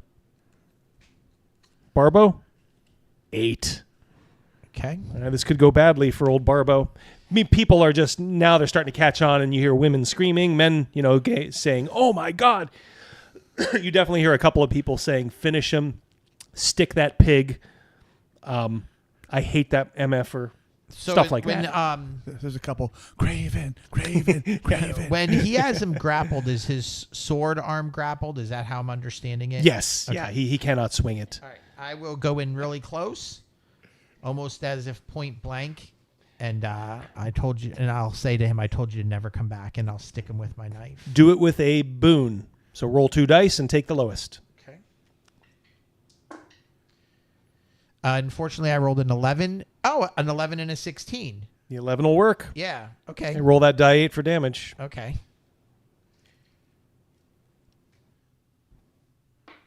Four. Okay. He grabs as you, stab him. And I'll say, just please leave. There's going to be more where that came from. Please just leave. He says, I'm going to kill you. What do you want to do? Do you want to just maintain the grapple? I will maintain the All grapple. Right, go ahead and roll. Oops. 6. 14. All right. Yep. You're trying to maintain it. He busts out. Maybe throws his head back, hits you in the face with his... Yeah. Then exactly. Sweaty, greasy head. Yep. Yeah. So that's all. That's all he's going to do. But now it's the all-important initiative here. He still has that sword, and he's willing to go down fighting. I guess you wounded this guy. I have a question. 2 for Otto. Hold on. 5 for you, Roland, and 8 for him. All right. Now you wanted to do your thing. What's your question? You said I wasn't. I was going to ask about veteran, but apparently I don't need that. No, you can. Yeah. Veteran is, I believe, you may keep your initiative card from the previous round. Oh, that's right. Yep. What did you have last time? 4? I had a 4, but okay. You don't need to. Yeah, you don't need to. Yeah. Just remind me next time. Sorry, I cut you off there. That was my bad. So I'm starting to feel the keenness of the time here. I do want to just get this and then get us to a good point where we can stop. God bless you, 22 people sticking around. Yes. All right. Well, it's up to you, Craven. I'm gonna, I told you to leave, and I'm gonna stick him one more time. All right. Okay. He's not now. He's not in that. He's not. Yeah. You don't get the Bane, and he's not even gonna try to parry. He wants you so bad. He's gonna just recklessly try to attack you. Okay. So go ahead. Okay. Straight up. I missed 15. Okay. Roland. I will try to grapple him again. Okay. What'd you get? He rolled a 1. All right. Yep, he rolled a 14. Okay. If you win this one, you'll get that Bane and probably finish him off. Like I said, he's not armored. Yeah. Now you had a 5 that last time. Yes. Rogan, did you want to keep that? Yes. Okay. For being a veteran. Okay. So it's just down to Otto with a 4. All right. And him with a 7. Okay. All right. Go ahead. So I roll 2 again? Yep. Okay. One solid hit is going to do it. I got a 4 and an 18. 4 will work. All right. So do I do the damage again? Go ahead. Do the die 8. Another 4. That'll do it. He drops the sword and drops to his knees. He's not dead. We don't want him dead. Yeah, but he's out of the fight. He's like, oh, Yep. you've killed me. No, you have not. No, you are not killed.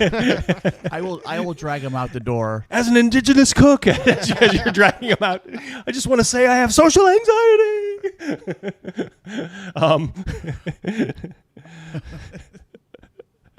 All right. There's not like the cheering. There's kind of a just because it's bloodshed, you know, and like you can see some people outside trying to help him. Like maybe get to like somebody who can maybe patch him up. He's in bad shape. I will be one of those people. I will go outside. Okay. You want to get near him? I'm just gonna, as the group is like tending to him, I'm making sure that he is not gonna die.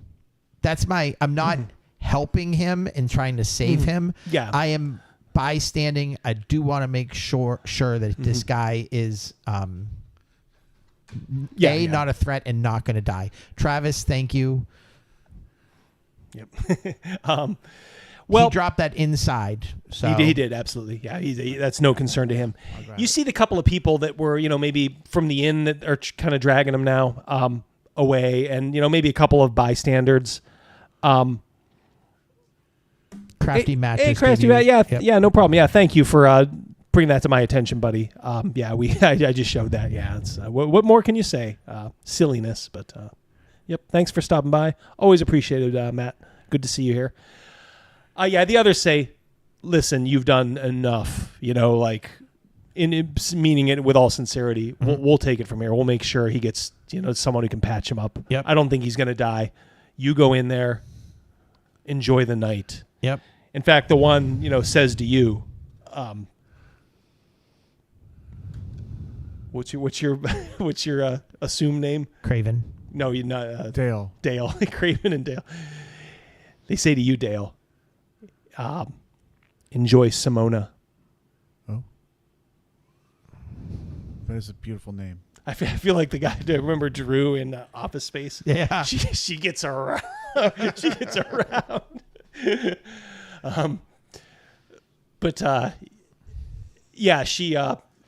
She when you see her there, boy, you are. These are probably bad times because one scar is probably enough to ruin her for a lot of people. Right. But you're looking at her and she is like a knockout. Yeah. It's been a while. Yeah. It's been a while. She goes over to you and she kisses you flat on the lips. Oh. Dale. And I will reciprocate. She says, what do you say we leave these guys behind for a while and go upstairs and get to know each other a little bit better? I think I'd like that. She says, I don't think your friend will mind at all. I'll get really closer and I'll whisper, please don't wipe the hair away from your scar. It adds an accent to you and you're beautiful. Ooh. Make a persuasion roll there. Let's see if you hit her in the feels, Rogan. You need a 5 or under. That's okay. She just smiles at you and she says, force of habit, I'm afraid. She says, some people don't mind. She says, a lot more do. But she says, for you, she does pull it aside.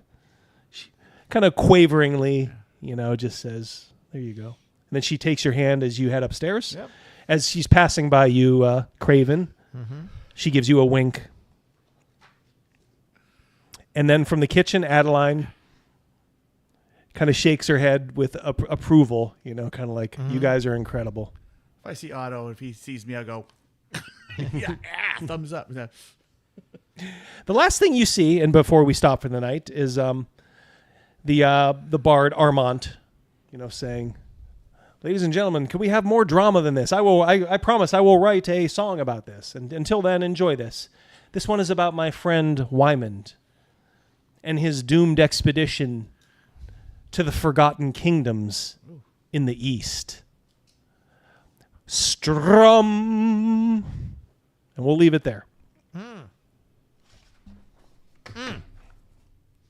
Thank you, everybody, for sticking around tonight. Yeah, thanks a lot. Thank you, Double D. Yes. Yeah, guys, 25 people sticking around for a live play at our level is just incredible. You guys are amazing. Thank you for just listening to us, goofing around, having fun, chiming in. We love to read your comments as we're doing this. What kingdoms we forget? Yes, that's right. Maybe these guys will be a little intrigued. Who knows? Absolutely. The Forgotten Kingdoms of the East. Well, you guys might know a tale or two about that, but holy smokes. I thought the cook was going to end up pig food. Thanks for playing. It's a joy. Travis, thank you. You guys are kind of the reason we do it. I mean, we like doing it anyway. It's because we're just hanging out and having fun amongst ourselves. But I'm glad you guys, Eric, thank you so much. Yeah, glad you guys think it's fun. Yeah. I will say this: it's not scripted. Do I script this for you guys? Oh God, no. But you don't do enough voices. Yeah, I don't. Yeah, it's not. You don't get any 15-minute monologuing. You just get some straightforward. We get about a DMing. 3-minute recap, right? About where we were last week. Yeah. And Some guy went at me on Twitter, and I just looked in he has a YouTube channel, and he did a live play. I should show you next time. His recap was 8 minutes, and it was just done in the most droning. You can tell his players were like, okay, we get it. It was the worst ever. It's like, dude, just the highlights. Let anybody tuning in for the first time just get a general sense. You guys are on the run, but you are getting back on your feet, right? Yeah. Yeah, starting to feel good. And we helped out my quote-unquote aunt. Yes. That feels good. Yep. Yeah.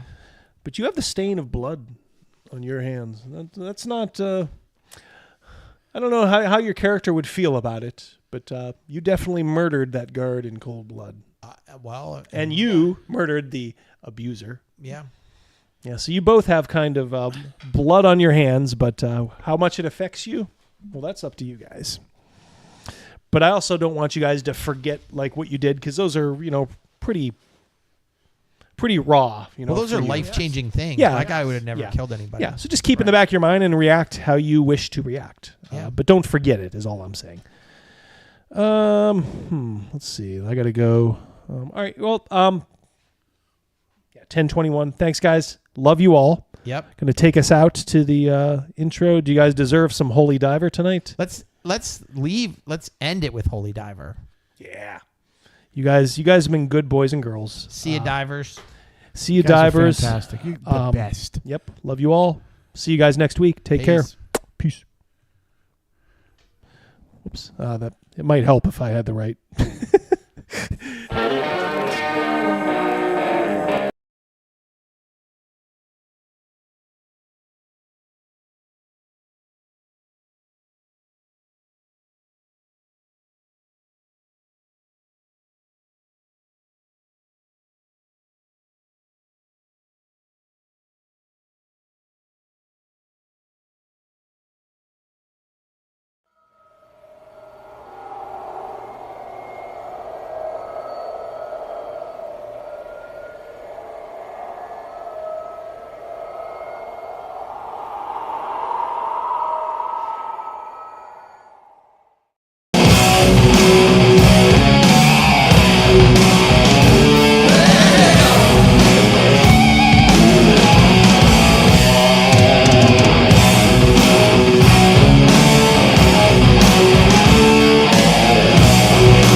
Till you see the light, oh, we will praise, alright. Gonna get away,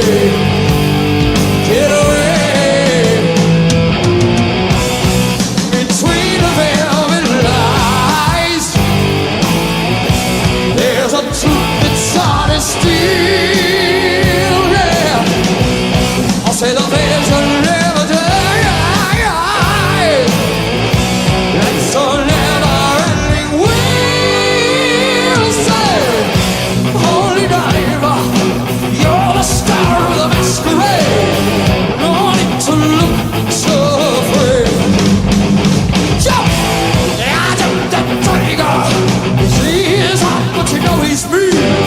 Something like to never be seen.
stripes, but you know he's green. Well, don't you see what I mean?